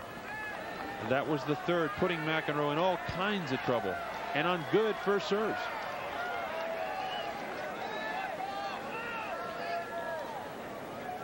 Rather what happened in the first set if he does break. Woodforde just broke right back at low. And we're again on serve in the third set. And when you say broke back, that is the most perfect game of returning the serve I have seen this championship. 4 brilliant returns because John McEnroe did not serve badly. He hit good first serves deep to Woodforde. Woodforde knocked all 4 of them right off. Please. Behind the court. Thank you. Because one of the problems of this stadium is that the walkways are on the inside. They inherited this stadium from football. It was the Louis B. Armstrong Stadium, wasn't it?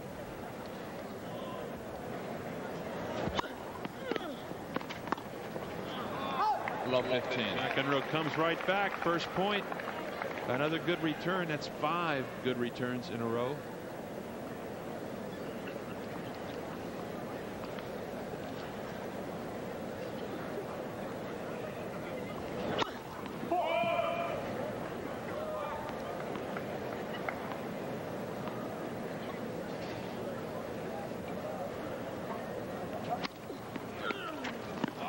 And 6.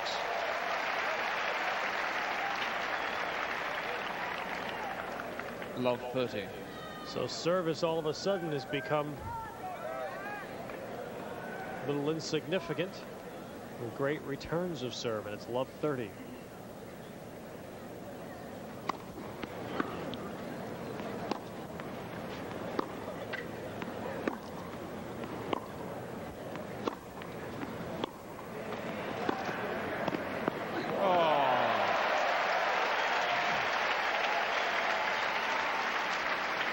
We have now seen 7 unbelievable points, all 14. won by the receiver. And 3 break points for McEnroe, which would then allow him to serve for the set.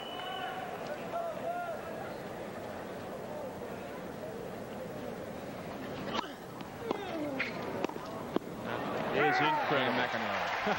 Well, that What is a turnaround. extraordinary. You rarely see 8 points like that. McEnroe With leads 5 games to 3. good serving and yet better returning. Do you know that's 11 points in a row that have gone against the serve? And as John McEnroe Sr. watches, John Jr. serves for the third set.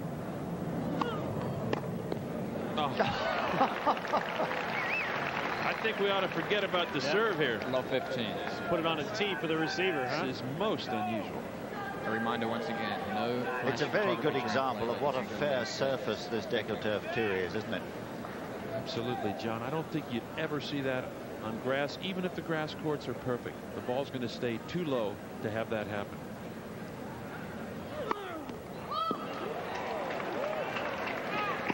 Thought for a moment we had broken through with a McEnroe ace. Not so. It's a fault.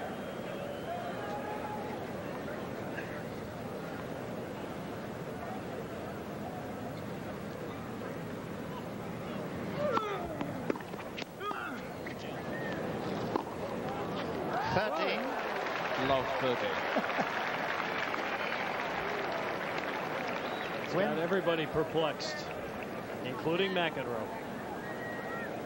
Well, I don't think I can recall ever a moment in my tennis history when I've seen 13 points in a row taken against the serve in singles.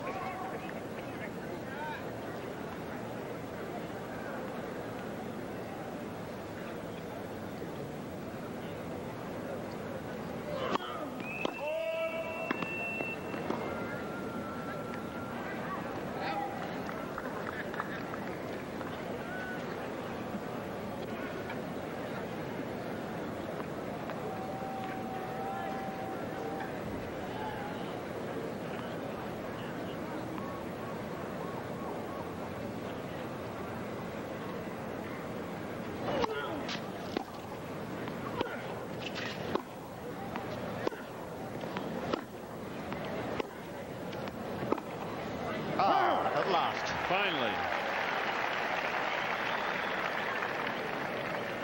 15-30. There is Vitas Gerulaitis, who played so many good matches right here, sitting next to Tatum O'Neill McEnroe.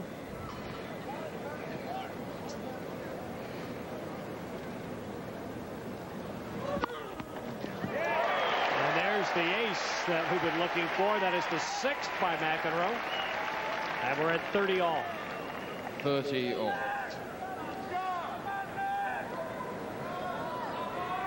You know, McEnroe said at Toronto that Mark Woodforde reminded him so much of Rod Laver, and he thought it was Laver over there, which really psyched him out. He said that won't happen tonight.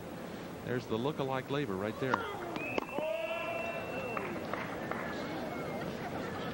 Mark Woodforde, of course, defeated John McEnroe, and the only time they've played in Toronto, the Canadian Championships, 2.5 weeks ago. Having previously in the same tournament beaten Edberg, the Wimbledon champion. Don't often beat two former Wimbledon champions in the same tournament. Not a bad week.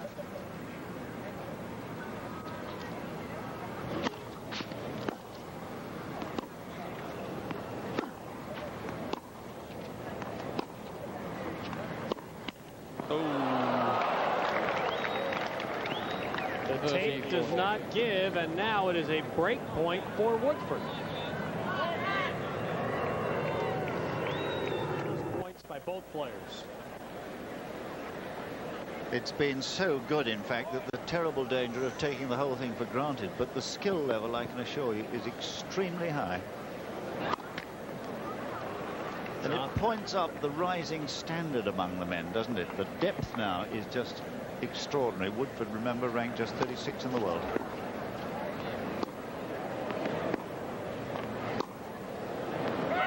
Love 15. What has McEnroe done to the two of you in the last set and a half to really raise his game? First of all, the pace has picked up, Ted. He has begun to return serve much more crisply than he did before, and he's also accelerating his own serve more. Good example right there. A lot more pace on that passing shot. He lined it up and went for it. Love 30. Watch how McEnroe hits through on this ball now. The rocket back real early, and look at the weight move in. Look where he ends up on that shot. Halfway between the baseline and the service line.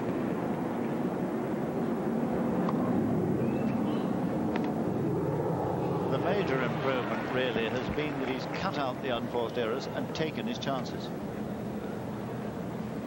That was what disfigured his game in the first set.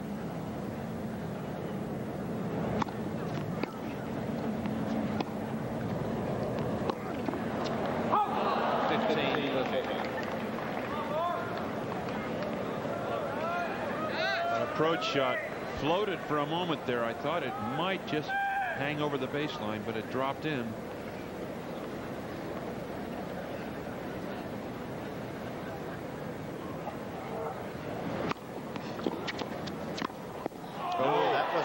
Error.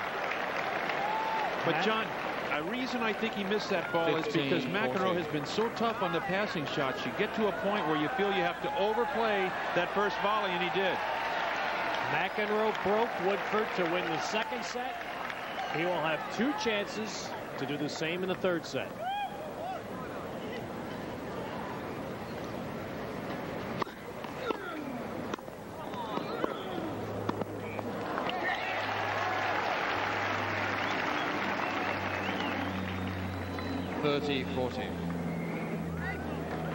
You know, after the previous point, that was a very gutsy first volley. Woodforde showing a lot of concentration there.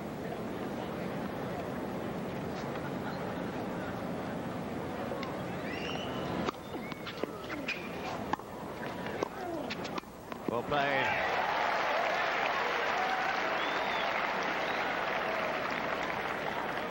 Deuce.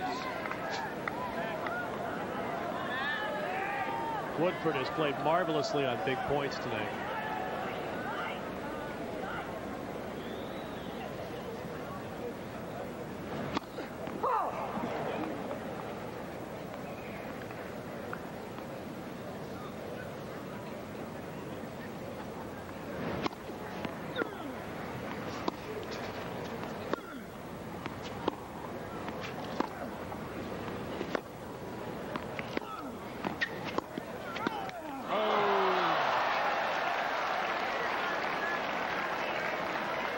advantage, Woodforde.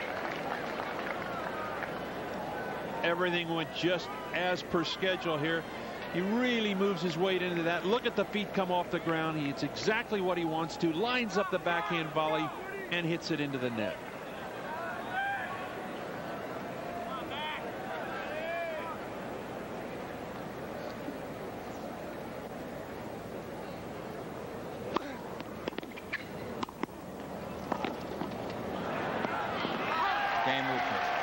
And Mark Woodforde saving 2 set points.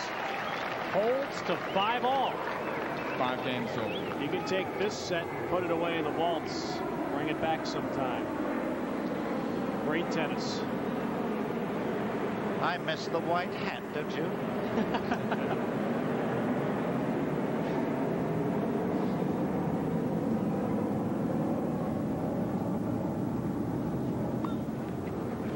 Low. That's what I mean about not guessing the direction of the serve. He had no idea which side he was going. The 7th ace for McEnroe.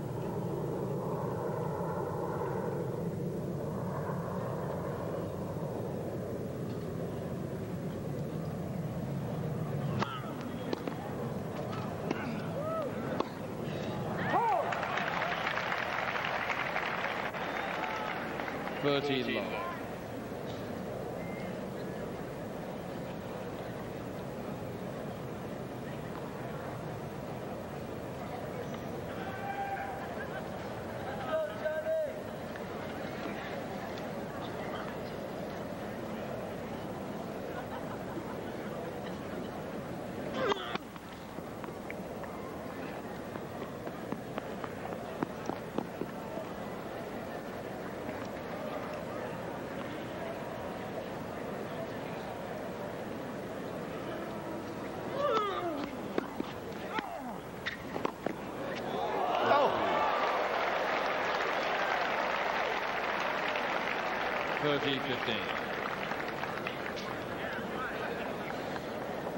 Watch how Woodforde picks this shot right off the baseline now. McEnroe hits a deep ball that floats for a minute. Half volley on the full swing down the line and just gets inside the sideline. That's not what you call a high percentage shot, but Woodforde had no choice on what to do there. That was the only shot he could hit. Oh, he did it again. Unbelievable. He takes a big swing on that forehand return, but if everything goes right. Watch the swing now on this left-handed return. Big swing. Right in front, however. Connects perfectly. Starts back to the middle of the court. Didn't have to worry. It was a clean winner. 30-all.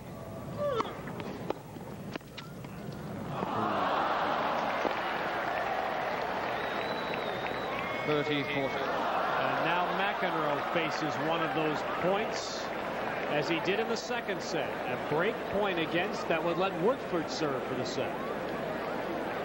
No, that was a marvelously clever change of pace. He'd been driving all his returns of serve, and McEnroe totally bewildered by the slower one.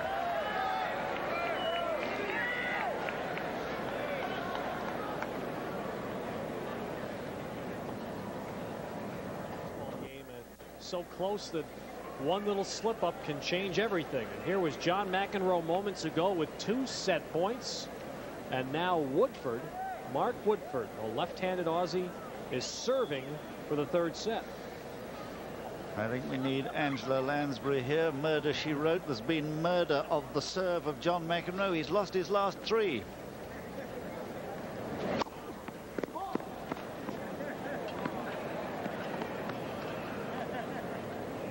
Woodforde has had 3 break points in this set and has won all 3. He's played the big points well.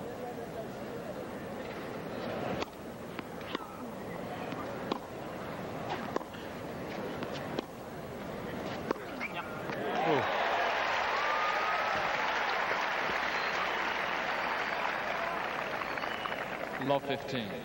You could hear Woodforde there say, yep, the minute that he makes his move, just leans slightly to his right, the ball goes to his left. McEnroe saw him going that way, went cross court. Of course, the percentage play now is to go in, force McEnroe to make his passing shot, carry the fight to the man who's down, particularly when he's just lost his third service game in a row.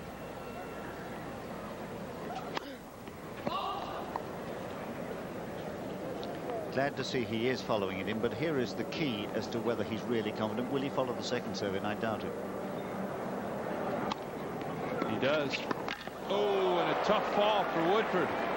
He went down hard there. Wow, this is not the surface you like to fall on. I think he's lost. I think he really knocked the wind out of himself. Barry Phillips-Moore.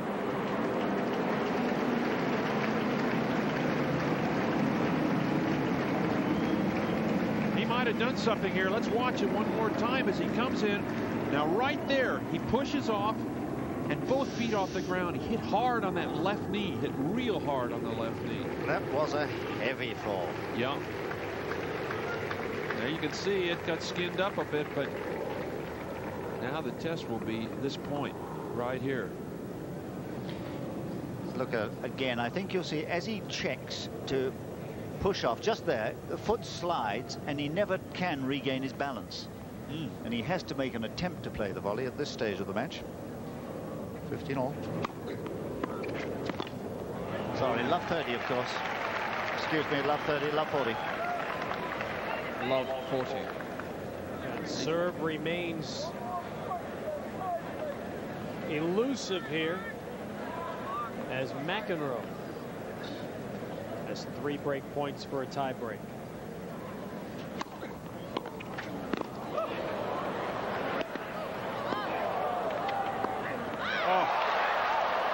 He's done it. And McEnroe.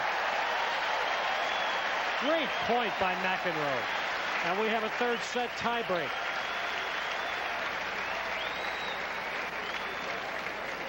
Six games all, third set tiebreak.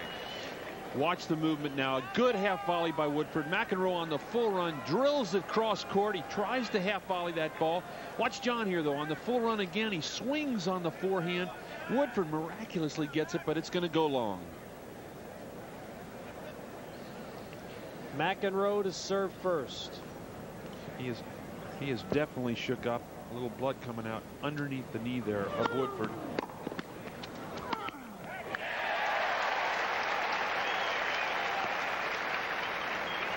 Woodforde now will serve twice. 1-0 McEnroe. There's the fall and the sting that Woodforde will feel until I'm sure he gets a chance to address that during the changeover.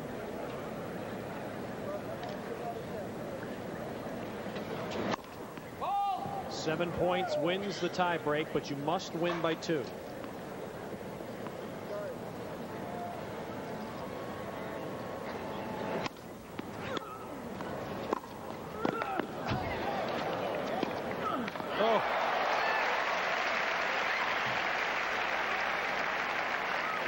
Hurting.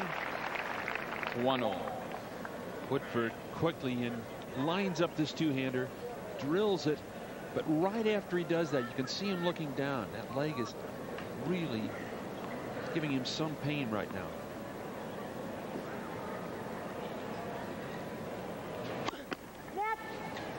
You know, if somebody said a set with 6 service breaks, they say probably wasn't a very good set. This has been one of the best sets of tennis I've ever seen. Wonderful and yet tennis. 6 service breaks.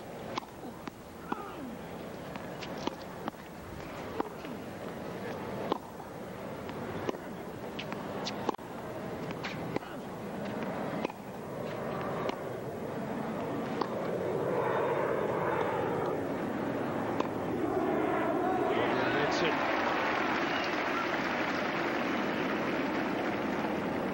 2-1 McEnroe. What a tragedy then for the Woodforde camp. Barry Phillips-Moore, who's seen the development of Woodforde for all his tennis life. It's 2-1 McEnroe, and he serves twice.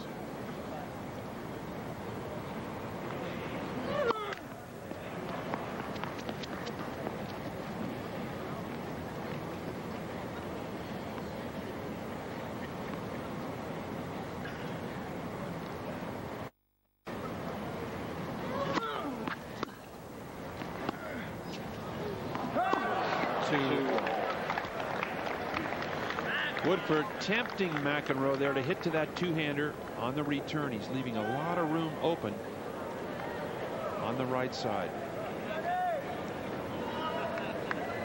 Woodforde needing a changeover, but he won't get it until the tiebreak ends.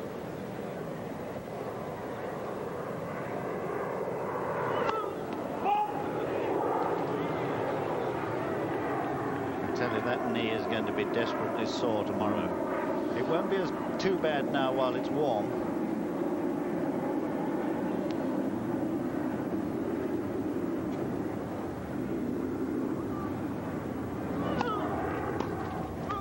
Oh, that is a fabulous return up the line. Again off that two-handed return. 3-2 Woodforde. He loves to get a ball on that right side. Watch the two-hander here now. Well inside the baseline, moves into it. He really has good touch and good feel on that right-hand side.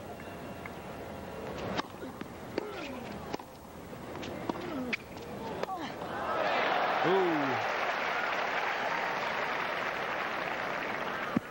3-all. This is a difficult moment, isn't it always, Barry, when you're changing ends in the middle of a tiebreak? And John, I'm surprised that Woodforde went to the far side there rather than at least perhaps getting a towel and doing something with that knee, which I'm sure is bothering him. Technically, you're not supposed to stop, just change sides. This is all part of one game. Third set tiebreak at 1 set apiece and 3 points apiece in the tiebreak.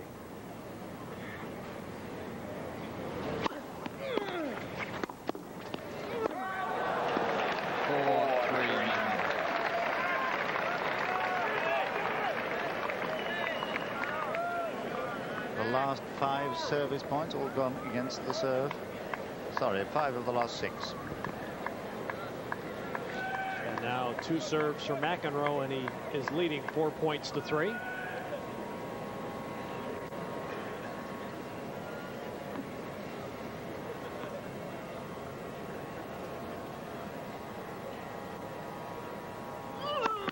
What the hell is going on back there?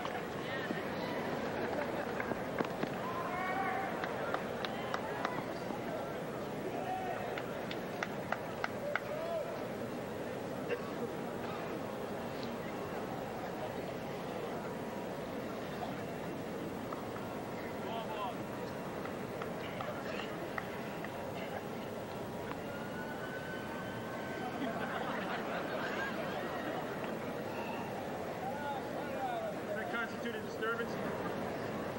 McEnroe now. It just be going on the whole match, right?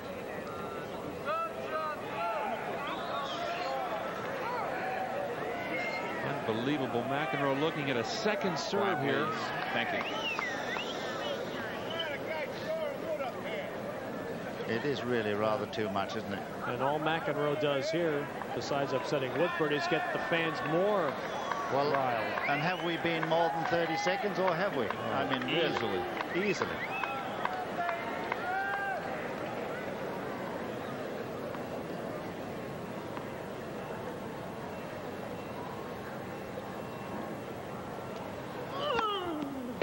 Oh, he got away with it.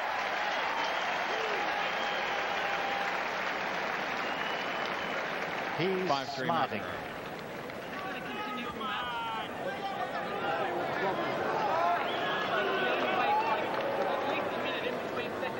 There's really no time limit between first and second serve. Richard Ings, I believe, saying that there is no time limit between first and second serves. Woodforde obviously saying, hey, we're taking too much time here. Ings saying, once you've hit the first serve, you can take as much time as you like before you hit the second. And a great first serve, and McEnroe now leads 6-3 in the tiebreak. Not 6-3 McEnroe. But it's not true, because Right in the middle of the crowd is Steve Alvarez. Thank you very much, Ted. I'm with Vitas Gerulaitis, another New York boy who had some fine moments out here. Hey, you know John McEnroe real well, and you've seen him hit some brilliant shots and seen him do some things not so brilliant. What is he lacking in his game to keep him from getting back? I tell you, I don't think he's lacking anything. I don't think people realize how well this kid's playing. I haven't seen too many of the new players. And this guy's really been putting John to the test. John gets through this match, I'll tell you, he'll be awfully, awfully tough to beat in this tournament. Awfully tough. This guy's played about as well as I've seen somebody play in a long time. You know John real well. Has he talked to you about how difficult this comeback is? Yeah, he's mentioned it once or twice. I mean, it's, you know, I think he feels it's a mistake that he took the year off, and but that's, you know, that's you know, history. But I think that he could definitely do it if he feels like putting in the time and the effort, which I think he's doing, you know. He just has to have, you know, the confidence to, you know, come back and do the things and be as aggressive and as offensive as he used to be. How much is it in the head? Because physically he's got the tools. I mean, you know, what do you call confidence is 99% of the game, you know, and if you've got it, I mean, you know, you can beat a few guys. I mean, it's only 1 or 2 points the difference in a couple of these matches. And he hasn't lost any of the technique parts. You know, and he's just as fast, I mean, from what I've seen today. Has he changed at all, personality-wise, on the court, or is he still the same? I think he's just as tough as he ever was. You know, I mean, I think he's refined his act a little bit. You know, and I think he's. I've enjoyed seeing a good match. I mean, I think that's what people enjoy. Everybody's had their personality. I mean, that's why 6, 7 years ago you had a couple of colorful guys. You know, almost everybody's the same. So I mean, that's why it's great to see Mac out there. And, you know, I mean, that's what you pay to see a show. You pay to see. I mean, besides tennis. I mean, you want to get entertained a little bit, don't you? So why did you boo and hiss a few guys? Vitas, thanks for talking to us. I like the hat. Oh, thank you very much. Vitas having the same problem I am. He can't get into the players' area, and I can't get down to where you are. So we got to trade badges. All right, we will. What a I enjoyed it. Thanks, bud. Appreciate it. Back up to you, Ted. 40-15. First game, 4th set. It is 40-15 on Mark Woodford's serve. You know, it's amazing.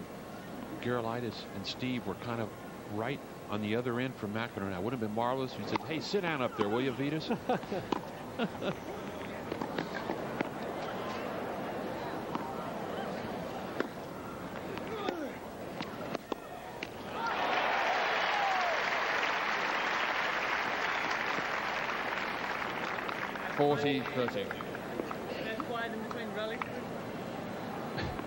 Ladies and gentlemen, please remain as quiet as possible whilst the ball's in play.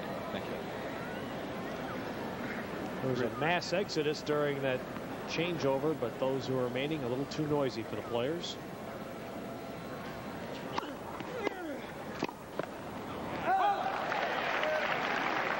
And we're at deuce.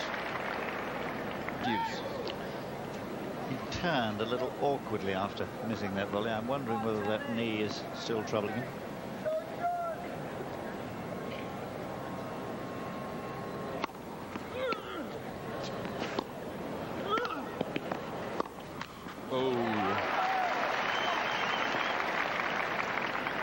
Troubled Woodford strongly was that tie break. When he went to the chair, he slammed his racket down and was very upset with the way that tie break developed.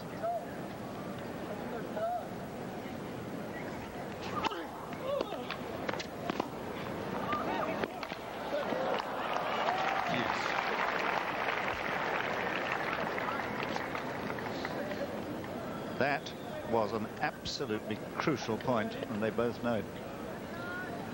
But the one thing about that leg is that it is his left leg that hit hard. He's a left-hander, and so when he gets ready to serve, he is putting more weight on the right leg. So it could help him in that respect. It's the left one that really got jammed when he went down so hard. The only man I know who could fall intentionally on this surface and still get up smiling was Boris Becker. He used to terrify me when he used to throw himself after the ball.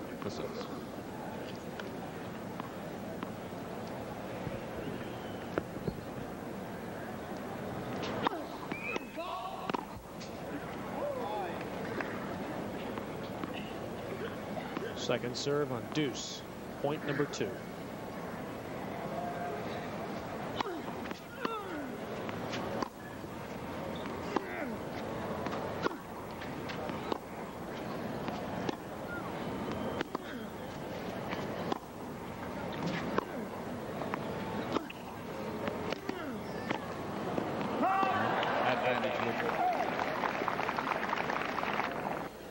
There were all sorts of upsets today. Boris Becker went out early today. So did Brad Gilbert from the men's field.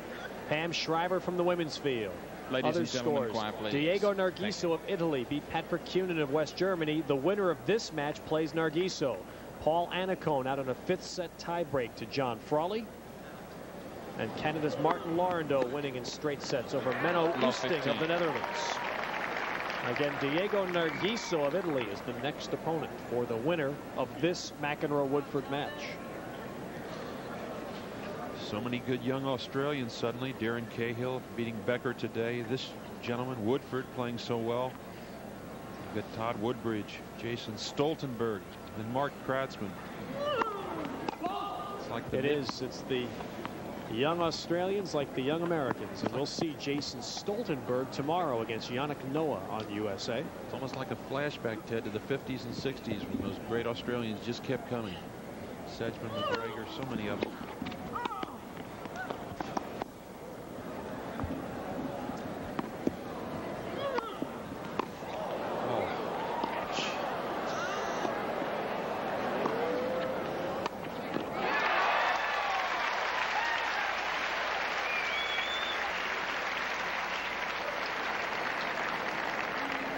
Love 30. That's one of the toughest shots to play in the game, the high backhand smash. You've got no leverage. Everything's going against you, and it takes a lot of strength from the shoulder right down to the wrist. Good forearm. Lou Hode used to knock those off, John, like they were normal shots. He was so strong. Lou Hode, of course, the winner at Wimbledon in 1956 and 1957 from Australia. Just failed on the last leg of the Grand Slam here in New York. Love 40. His traveling companion Ken Rose will beat him. All right. Well, now McEnroe's in trouble again on his 11th double fault. Woodforde has 3 break points, and that may diffuse McEnroe's momentum after winning the 3rd set.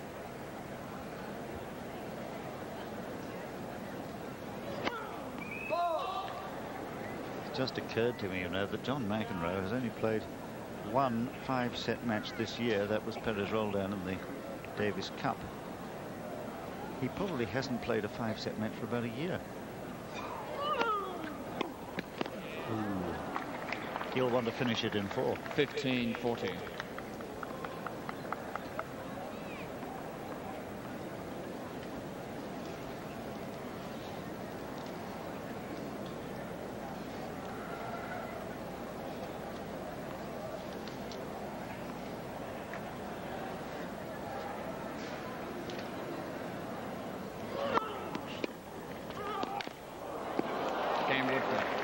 And Woodforde breaks to go up 2-love in the Woodforde 4th set. leads 2 games to love. McEnroe did play a 5-set match here last year. He came back from 2 sets to 1 down to beat Zivijinovic in the 3rd round.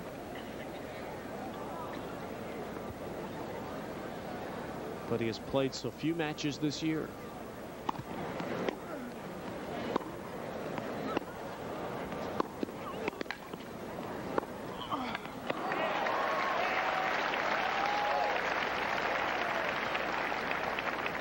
Love. This is a superb point. Both players hitting as hard as they can. Low shot there from McEnroe. Now watch the good topspin as the ball lands right on the line. 13 love. Woodforde would love to get an easy service game. He has not had many tonight. On the heels of his break, 30 love. And 40 love. 40 love. It's beginning to fall apart. McEnroe leading 2 sets to 1.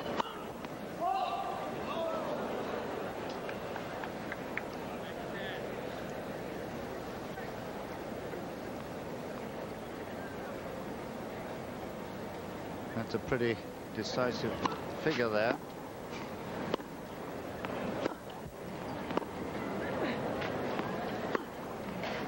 Love 15. McEnroe thought that ball was out. And you kind of wonder right now at this stage in the match, what's going through McEnroe's mind. Should he lose his serve here, he's down 4-love. Does he start saying, got to conserve a little energy and start thinking about the 5th set? Or does he try and stay in and get back into the 4th set? It's a very dangerous thing to chuck the 4th set. The whole momentum swings to your opponent. You've got to try and make him fight for it. Provided, of course, that the well of energy hasn't run dry. John, I think he'll do that, but the way he does it, he might hit some drop shots with the intent of making a lot of the opponent run, but not really exert himself too much.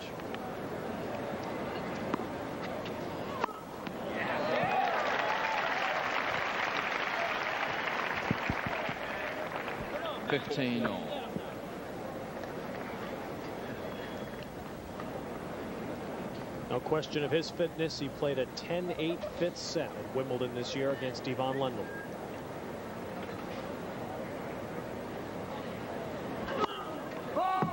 Concentrate. Yep. That's good advice.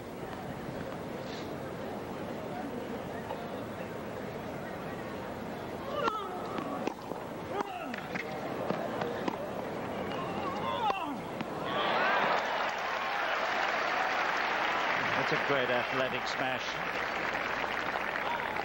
30-15. Footwork, the secret of overhead play.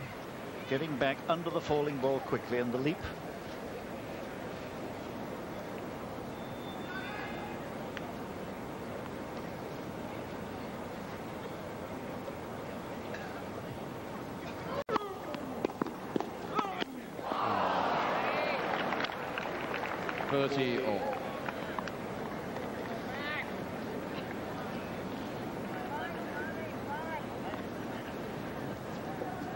Extraordinary statistic, isn't it?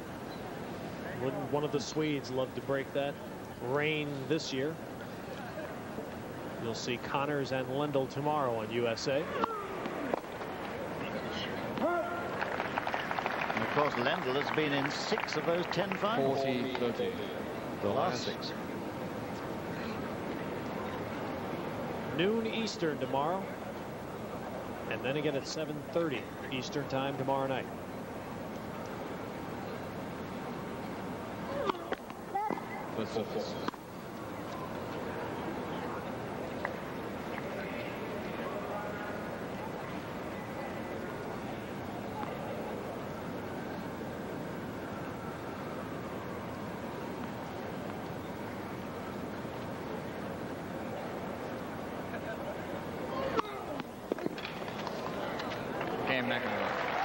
And McEnroe holds. Woodforde still up a break in the 4th set. Expect Woodforde the unexpected when Alfred Hitchcock presents Saturdays at 10/9 Central. All new episodes, part of USA's fall season, beginning Saturday, October 8th.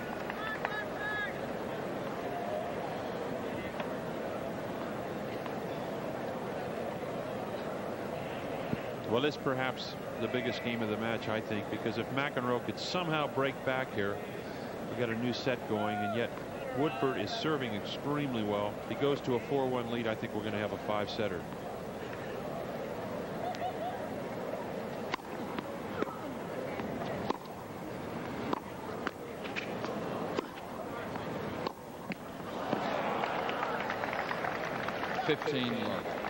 The leg that we were so worried about with Woodforde a set ago seems to be cleared up very well. He's moving well, not having too much trouble at all right now.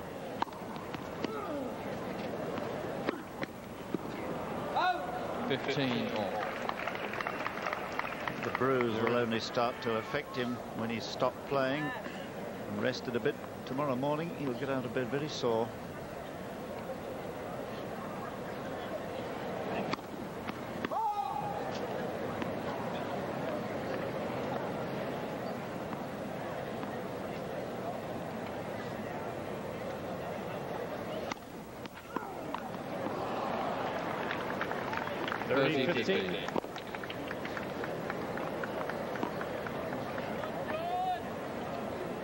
That's lopsided, but McEnroe made a large majority of those unforced errors early in this match.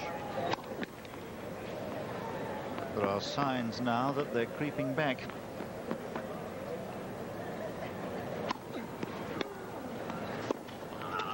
Oh.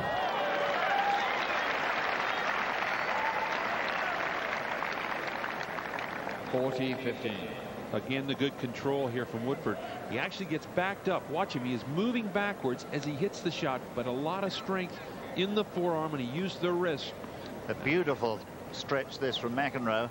He has a tremendous reach, just not good enough. Game Woodforde. Woodforde has been impressive in this fourth set. He leads 4 games to 1. Woodforde leads 4 games to 1. The third set in a tie break to come right back out to a 4-1 lead in the fourth set. McEnroe down the 1 break in the fourth set. As we've said, that score can be deceptive. 4-1 looks a lot worse than it really is. But I think for Woodforde, he has to feel like that's a major victory after the way he lost the third.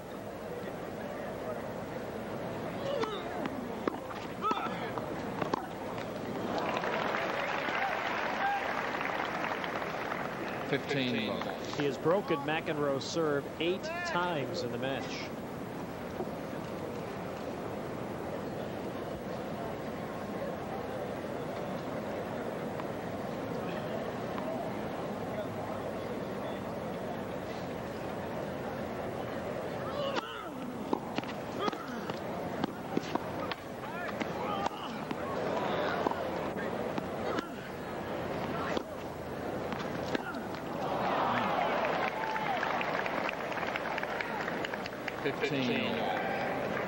Crucial moments in a match. Choice of shot is absolutely vital, isn't it? Such a good lob, such a good moment to lob.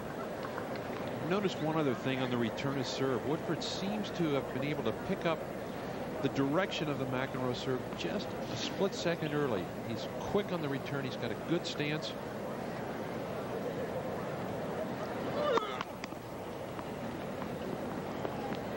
Just over 3 hours of tennis. 15 all, 4-1 fourth set.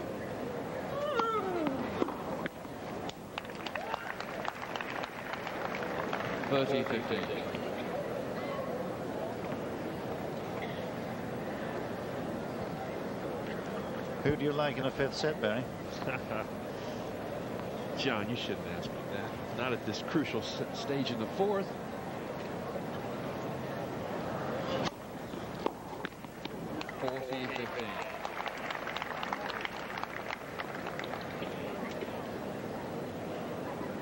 McEnroe's serve deserting him in this fourth set, and Woodforde's rising dramatically. Which is the only respectable figure on that board. You want to serve towards 70%, around 70.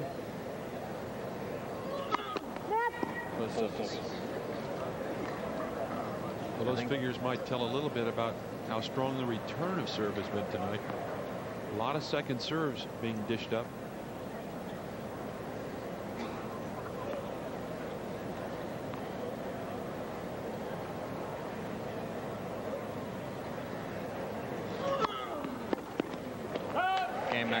Well, McEnroe holds, and it's 4-2 Woodforde in the fourth set. Woodforde leads 4 games to 2. Again, the 7th game in that last set could have been 5-2. Instead, there was a break, and it turned out to be 4-3. We'll see if that might happen again.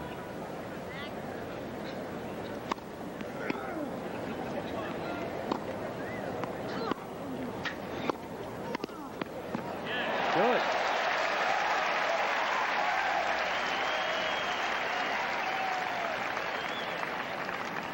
Love 15. McEnroe using the pace here now. He comes in quick. It's this lunging backhand volley right into the corner.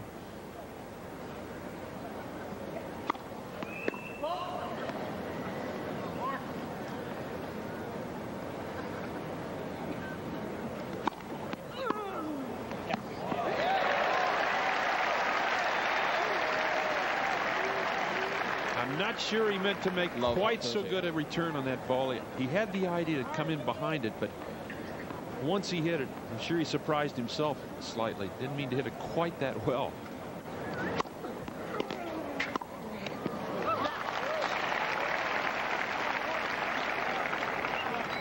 (15-30).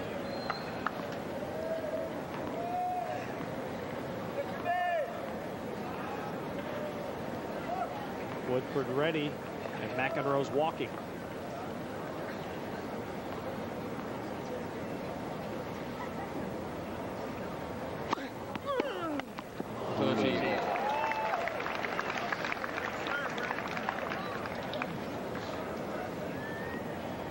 You know, McEnroe and Lendl have one similarity on return of serve. They start off diagonally with their footwork.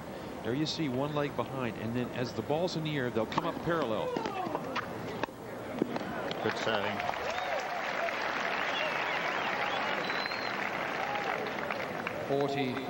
Nevertheless, the important thing from McEnroe's point of view is that he is back in contention now. He's not just let the set slip away. That was crucially important.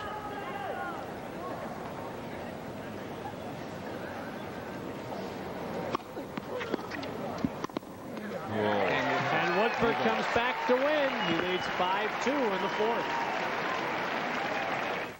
Since you don't, just a superb match tonight in a second straight night. Last night, Ivan Lendl needing 5 sets to beat Amos Monsdorf. Tonight, Aussie Mark Woodforde is 1 game away from taking John McEnroe to a 5th set.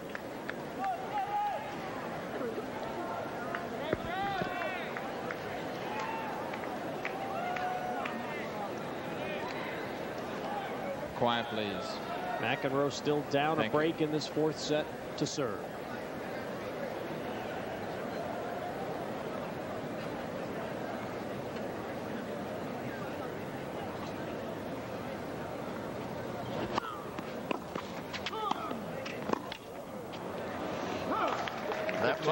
That must have hit the line.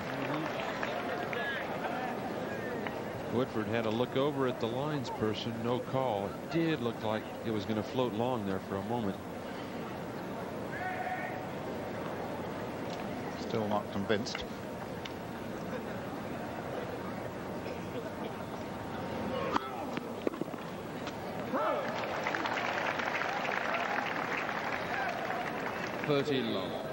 What McEnroe really needs here is a quick service game, not expend much energy, and then really concentrate on the next crucial 5-3 game.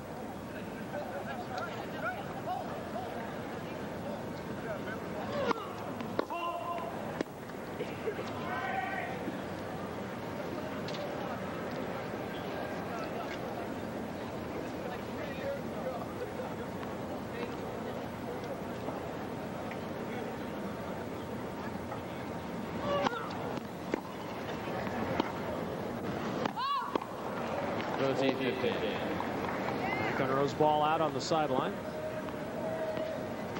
It is 30-15.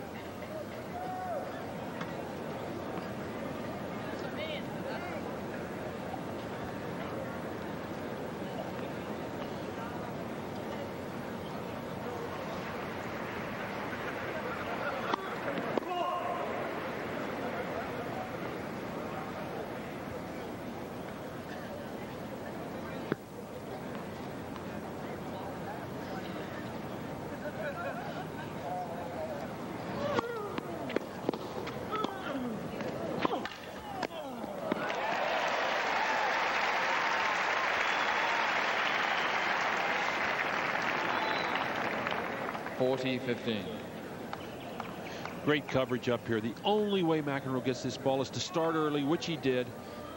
But Woodforde's only shot was in desperation up the line, so McEnroe really wasn't taking a chance there as he covered that ball with the backhand volley. 40-15.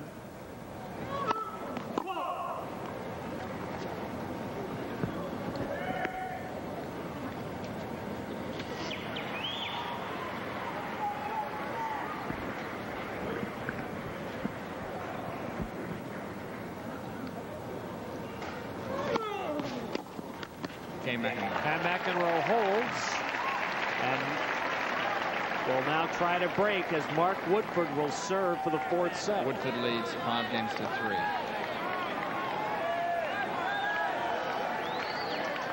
And the pressure is back on the Australian, as Barry Mackay wanted. McEnroe had an easy service game. He really did. That was not a tough game on his serve, John. I think the very first point of this game will tell you who's going to win this set.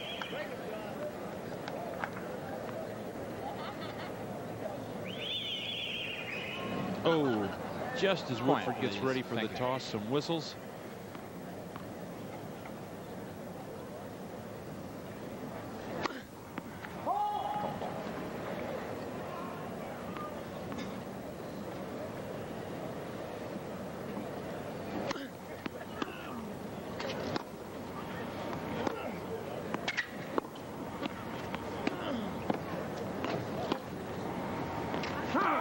Love 15. And McEnroe wins the point, the first one. For those of you tuning in to see Alfred Hitchcock Presents, you will see it in USA in its entirety. For those of you on the West Coast, you will see Riptide immediately following tennis. And that is our score at Stadium Court.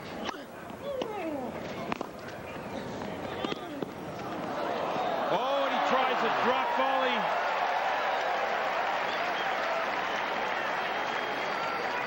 Bad choice of shot again. Woodforde surprised, actually. McEnroe dumps across court here, and I think Woodforde was very surprised, thought he was going up the line. He knew the moment he hit that ball. If you look at this reaction after he makes the shot, he knows it was the wrong one to try. There it is. It was as if he tried to guide the ball over the net. Almost looked like he tried to hit it twice. McEnroe has his opening.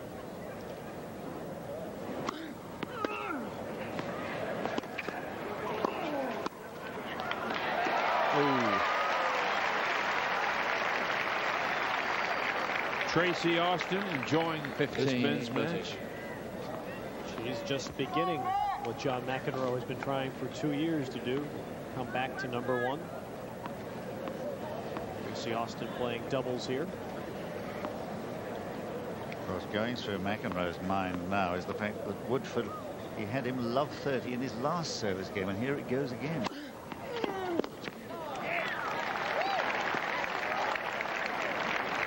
McEnroe got a second serve on the love 30 point. Was not able to win it.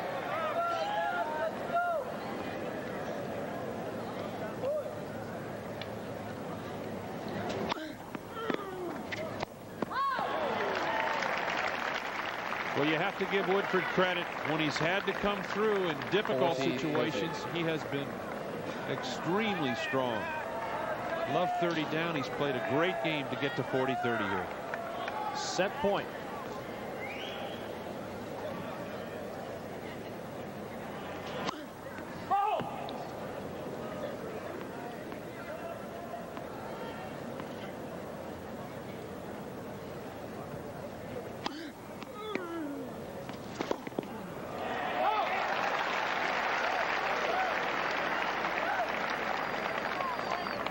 Deuce. I'd like to have seen him follow that serve in. But all credit to McEnroe. Taking his time. Slowing Woodforde down. Woodforde likes to play fast. I've noticed that throughout the evening. He is ready to go much more quickly than most players. And McEnroe at this point is definitely trying to slow the pace.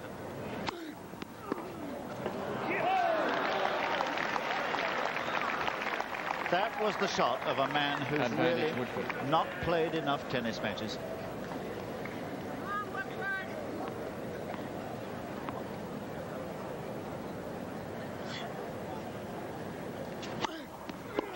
Game in first set, Woodforde 6 games to 3. For the second straight night on Stadium Court in the late hours of the evening, we go to a 5th set. John McEnroe and Mark Riptide immediately following tennis. But it's going to be a bit longer, folks. Something about the electricity of Stadium Court.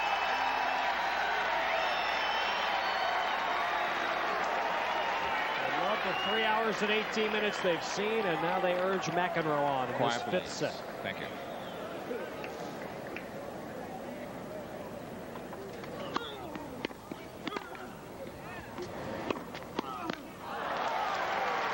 He guessed right. He was on the right side of the net, but just too much pace from that Woodforde forehand.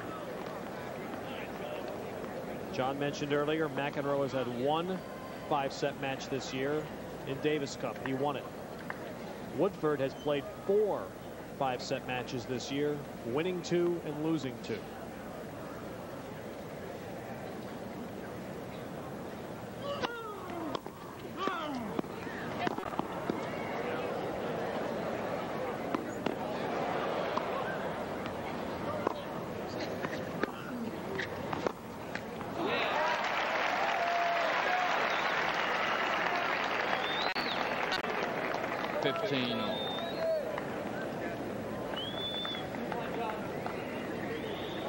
And he did have one last year against Zivianovich.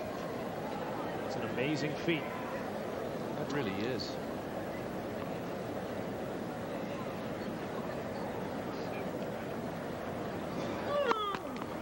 Fitness was clearly a difference in last night's 5th set. Oh yeah, Lendl just wore Arnsdorf out. His legs went there. 6-love in the 5th. Uh-oh, McEnroe slipped badly, but not quite so hard as Woodforde earlier.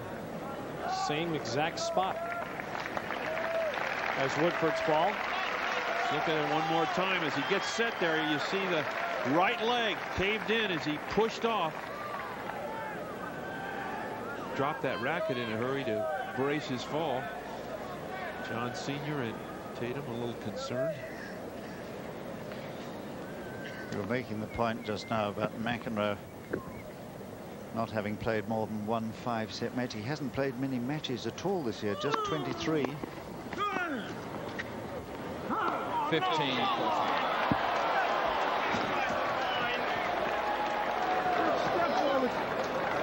That ball was clearly inside the line. He won't change it. Nor should he. I mean, if there's a...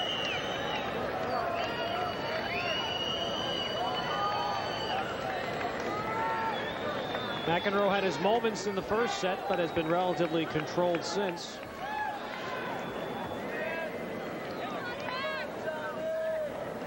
But now Woodforde has 2 break points in the first game of the 5th set.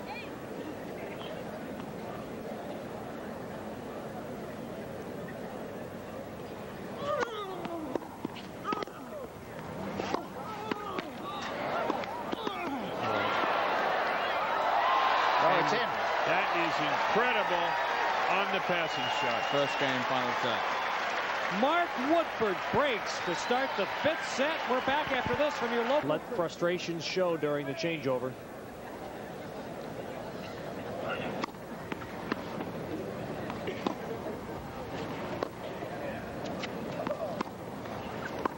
Love 15.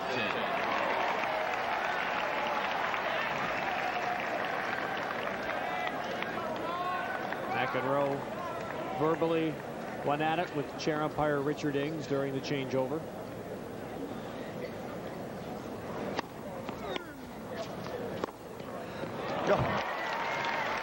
But Woodforde has the answers on the court right now. The thing about the passing shots of Woodforde, they are both strong off both sides, but the forehand is a bit more variety. Deceptive, he can go cross court like he did right there, or ease it up the line.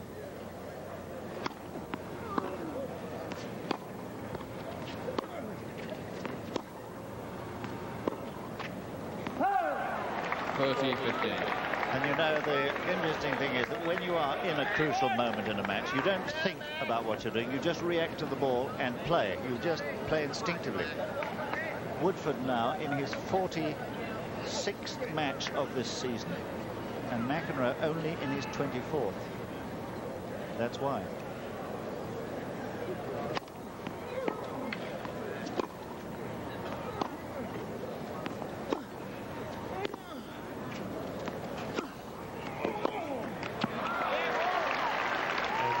Woodforde seems to be stepping up his pace the way he's hitting the ball. Good approach out there. He really leaned into it. Both feet off the ground as he went for it.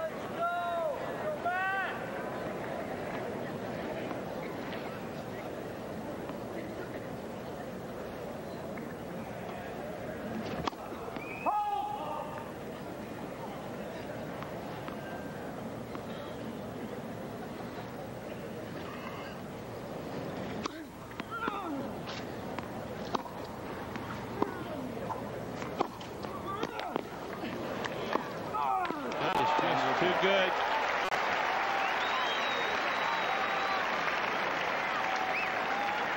One of the first signs of emotion of the evening came from Woodforde after this shot. Too low.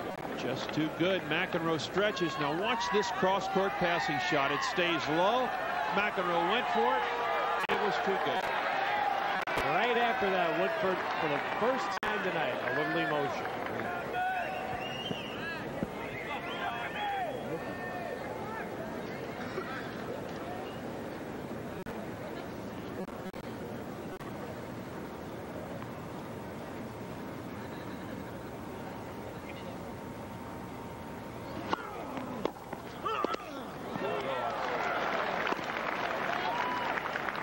Well, you know, Ted, good point, because he has been wonderfully composed all evening. He has competed well, played within himself, many points. And for a youngster with not that much huge match experience, he's been impressive. But he came of age at Wimbledon against Lendl. That certainly helped him.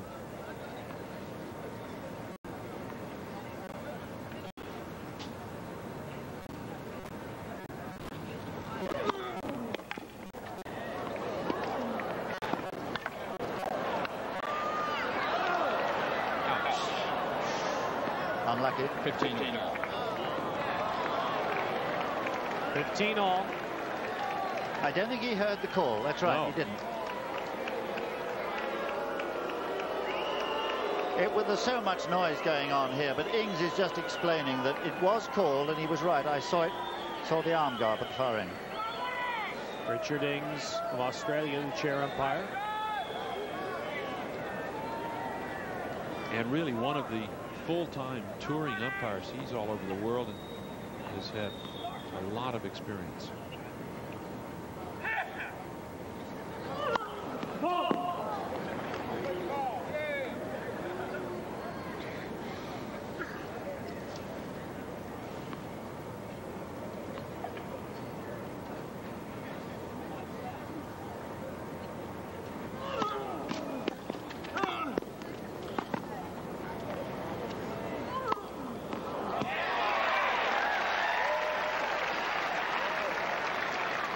For our viewers in the Eastern and Central time zones, will be leaving tennis at 11:30 Eastern time. However, CBS Sports Highlights show at 11:30 will provide progress of this match. For our viewers on the West Coast, USA will stay with live coverage on the West Coast to the conclusion of this match.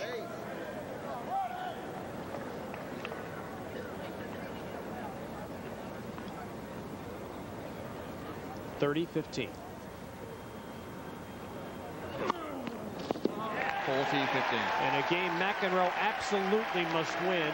He delivers his 8th ace, and it is 40-15.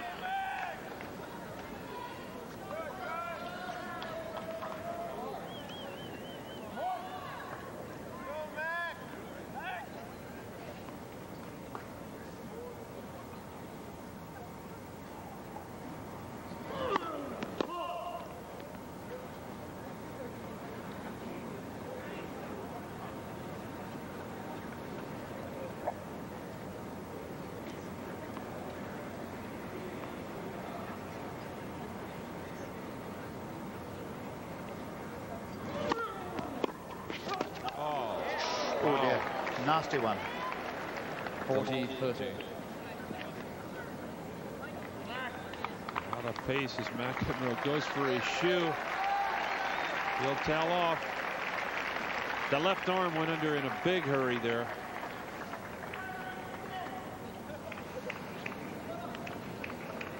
McEnroe now with a nice easy motion tries to hustle in just a little extra here, and as he pushes off, down he goes.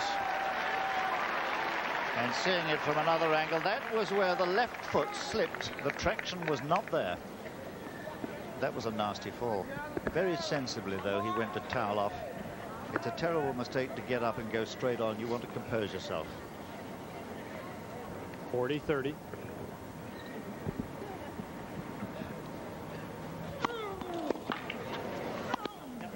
And McEnroe, by using that moment, composes himself to hold serve. Mark Woodforde, who had beaten John McEnroe in Toronto last month, up a break in the 5th set. For those of you watching in the Eastern and Central time zones, we will be leaving tennis at the bottom of this hour, but CBS Sports Highlight Show will continue to give you progress of this match. On the West Coast, USA will stay with live coverage to the conclusion of this second round match. Quiet, please. Thank you. Well, we have not seen all the matches on the outer courts, but certainly this match, one of the best quality matches played thus far at the 1988 U.S. Open.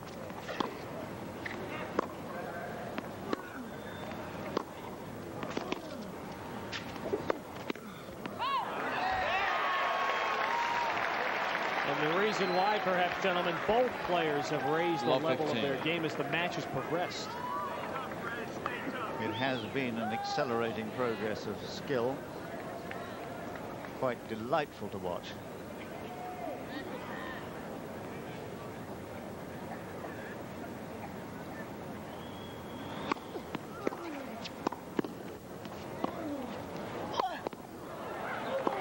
Oh.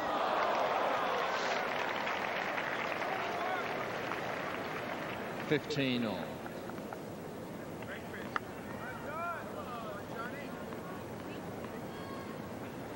Such a great competitor, this man, throughout his career.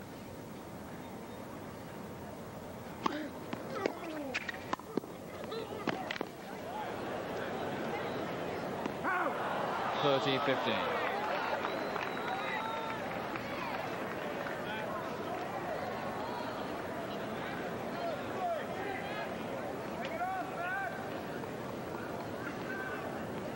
He prowls the court like a caged lion, doesn't he? A lot of twitching. He's almost like a pitcher as he gets ready.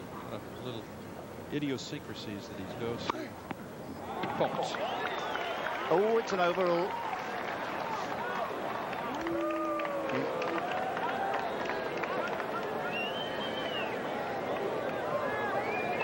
Richard Ings in the chair.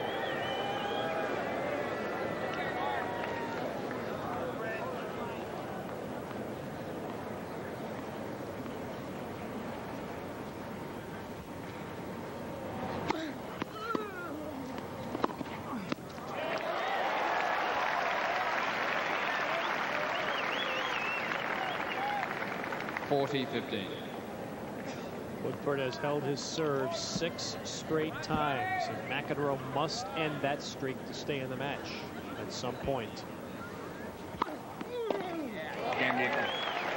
And Woodforde stays up a break. He now leads 3-1. Woodforde leads 3-1. Pulled himself together very well there on that overrule. Again, good composure and good concentration from the young Australian. And what a contrast. I wonder what would have happened if it had been McEnroe that had been overruled.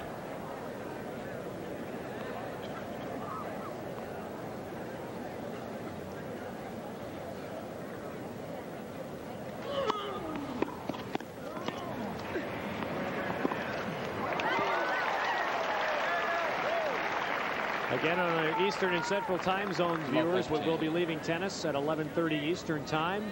We will return, however, tomorrow at noon Eastern.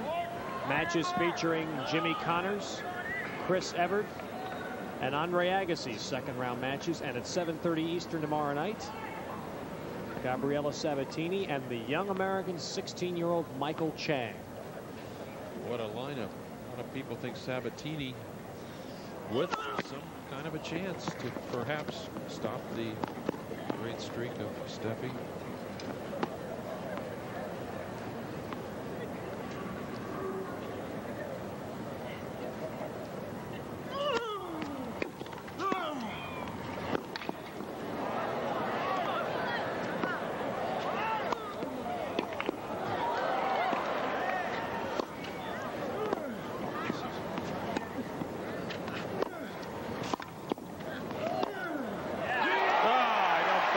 this wide.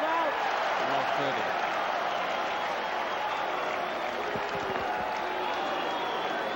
McEnroe unloads here on a passing shot.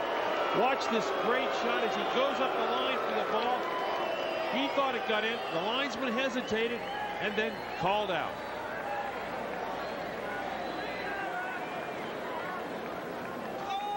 This is where Woodforde has really concentrated on these delays.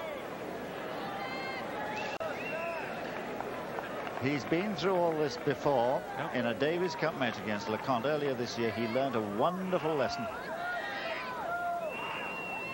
Kept so calm and composed, hasn't he?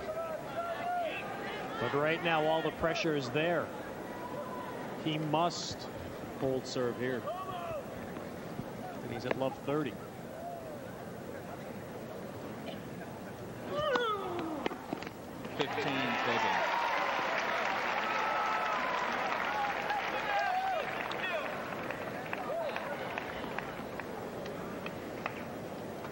All credit to Woodforde for taking advantage of McEnroe's low first service percentage tonight.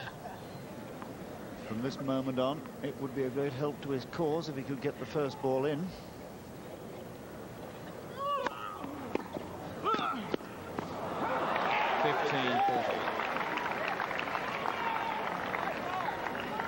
John, amazingly enough, on good first serves tonight, Woodforde has been very effective. He's picked the first serve, he's knocked it off, and used the pace very well.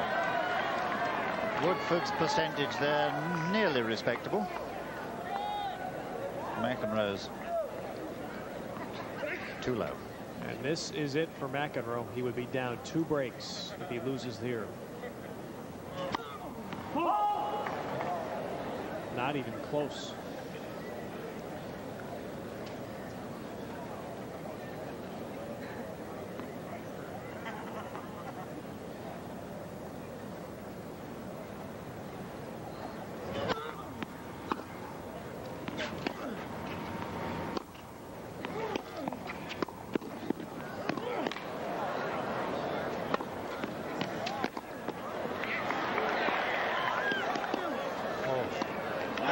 Great point.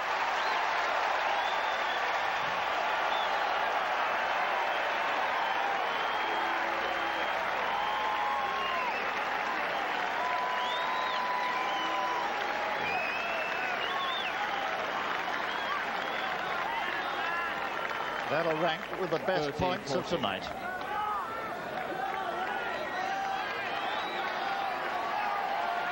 Well, McEnroe must win one more to stay in the game.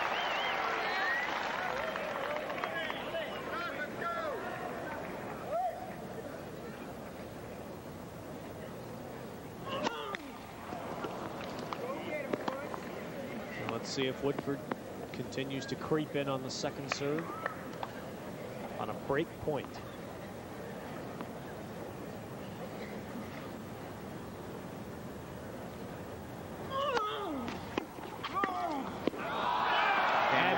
Woodforde goes up 2 breaks, 4 games to 1 in the 5th and deciding set. 4 games to 1. And now this young man may be able to taste a major victory at the U.S. Open. For those viewers on the Eastern and Central time zones, USA Sports now will leave coverage of this match, but CBS Sports will present a highlight package at 11:30 Eastern time. We'll be back with you on USA tomorrow at noon Eastern. Second round action continues, featuring Jimmy Connors, Chris Evert, Andre Agassi, and Yannick Noah. 7:30 Eastern tomorrow night with Gabriella Sabatini and Michael Chang. Join us then. Tonight's coverage of the 1988 U.S. Open has been brought to you by Ford and your Ford dealer. Have you driven a Ford lately? For Barry McKay, John Barrett, Steve Alvarez, and Ann White, I'm Ted Robinson. For those of you in the Eastern Central time zones, good night.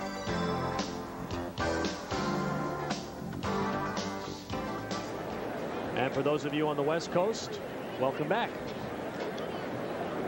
3 hours and 41 minutes of tennis, and now time. The moment of reckoning may be arriving for John McEnroe. The funny thing, guys, you know, this is a second round match, but if McEnroe goes on to lose this match, I don't think he can hold himself in too much shame. He's played very well. He's playing an outstanding player. He is indeed, Ted. You know, basically, I think you're a West Coast guy, Ted. Can I say hello, San Francisco? You really said hello, West. That was nice. John McEnroe going along to look at that moment at the point on the court where he lost a crucial point in the last game. Quiet, please. He's got to dismiss all of that from his mind. He hasn't lost this match yet. It is still there to be won. 2 breaks down is not defeat.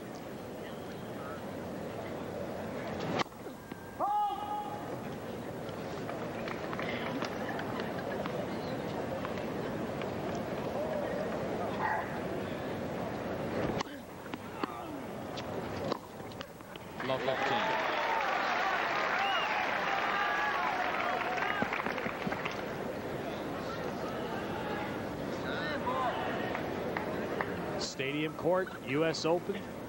Woodforde serving at love 15.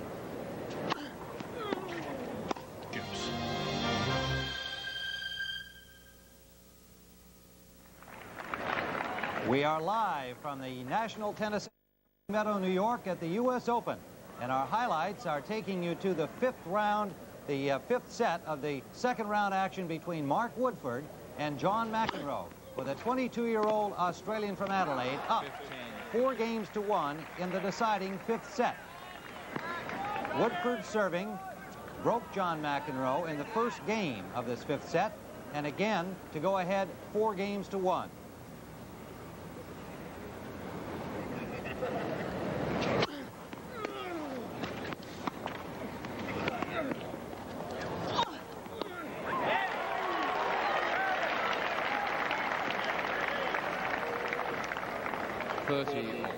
Mark Woodforde won the first set 7-5. Jon McEnroe won the next 2, 6-4 and 7-6 in the tiebreaker. And then Woodforde defeated McEnroe 6-3 in the 4th set.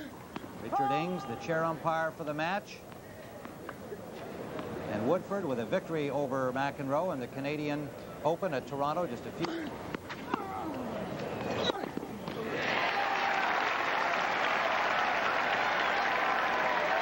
Nation is still breathing. McEnroe with a break point. 30-40. First break point that Woodforde has faced on his serve, I think, and since the first game of the 4th set. Oh, the opening was there. Woodforde was leaning cross court. John saw him go to his right, went up the line. Now watch this, because McEnroe definitely had a chance here for the passing shot. A little high on the return, but right here he takes off early. Then Woodforde hesitated. A big opening up the line. Couldn't pull it off. Oh, it's in. And it stays in right in the corner. Advantage Woodforde.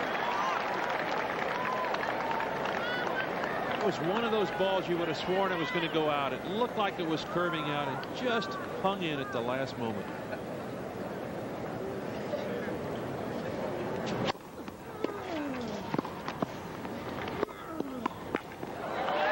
Mark Woodforde is now 1 game in the match.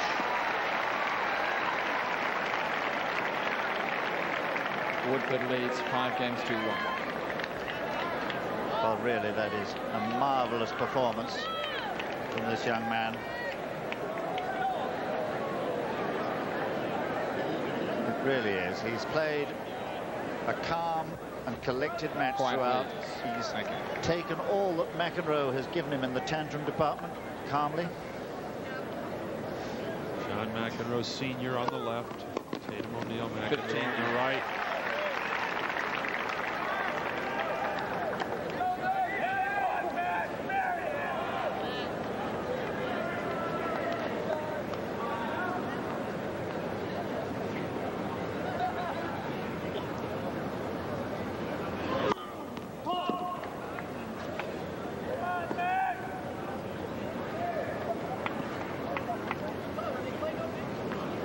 So just under half his approaches to the net have been successful. That's hurt him tonight, McEnroe.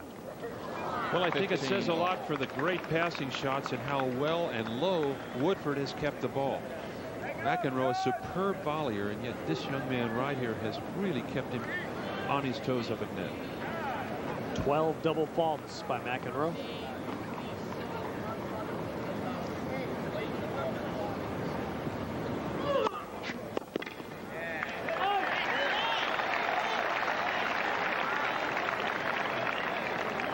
(30-15).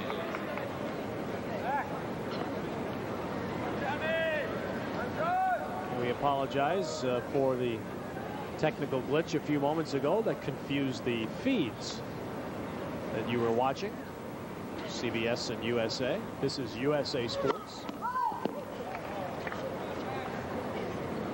Live with you in the Pacific time zone. And Hawaii, we assume. And we'll be here till the conclusion of this match.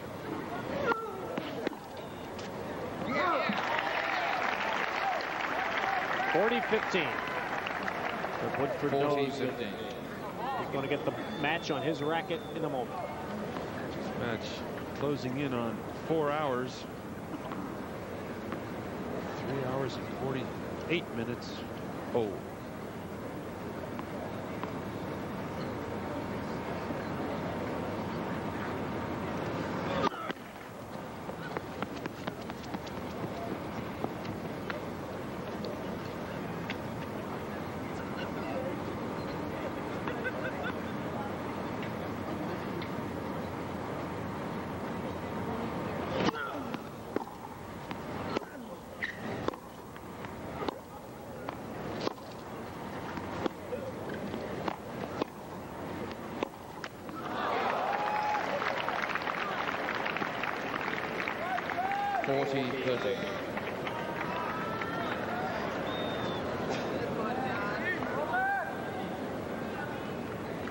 He led this match 2-1.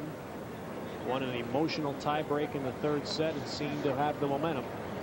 But Woodforde quickly reversed it.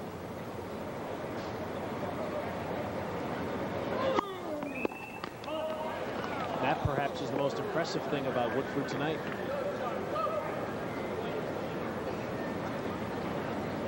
Well, they've been complaining about the calls from the Magic Eye, Cyclops. Tonight, both of them.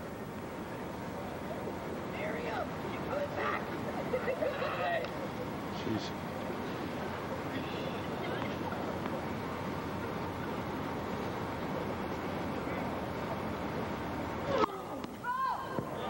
Deuce. Ooh, went for a big second serve there. Took a chance down the middle. Called wide. Unlucky 13 in the double fault department. Come on, man!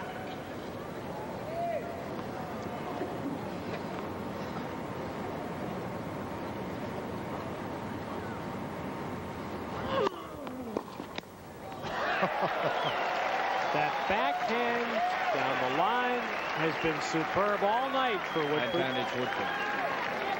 And now it is match point. Watch this now. McEnroe unwinds. Woodforde nails it up the line.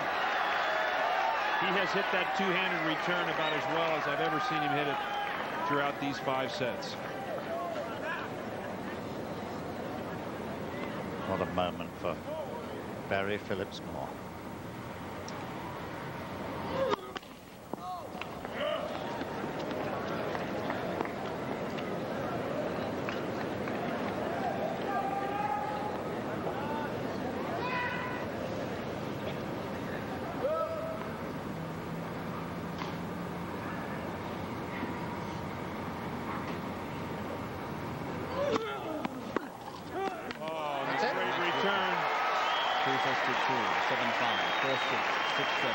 What a night. And what a day it has been for young Australian tennis players. Darren Cahill beating Boris Becker on the grandstand court this afternoon. And tonight on Stadium Court, before national television, Mark Woodforde defeats J. McEnroe for the second time in a month. And perhaps strips away the last bit of invincibility John McEnroe felt on this court. And as McEnroe walks off, you have to wonder at age 29, and the way his game is gone, will he ever walk back onto this court?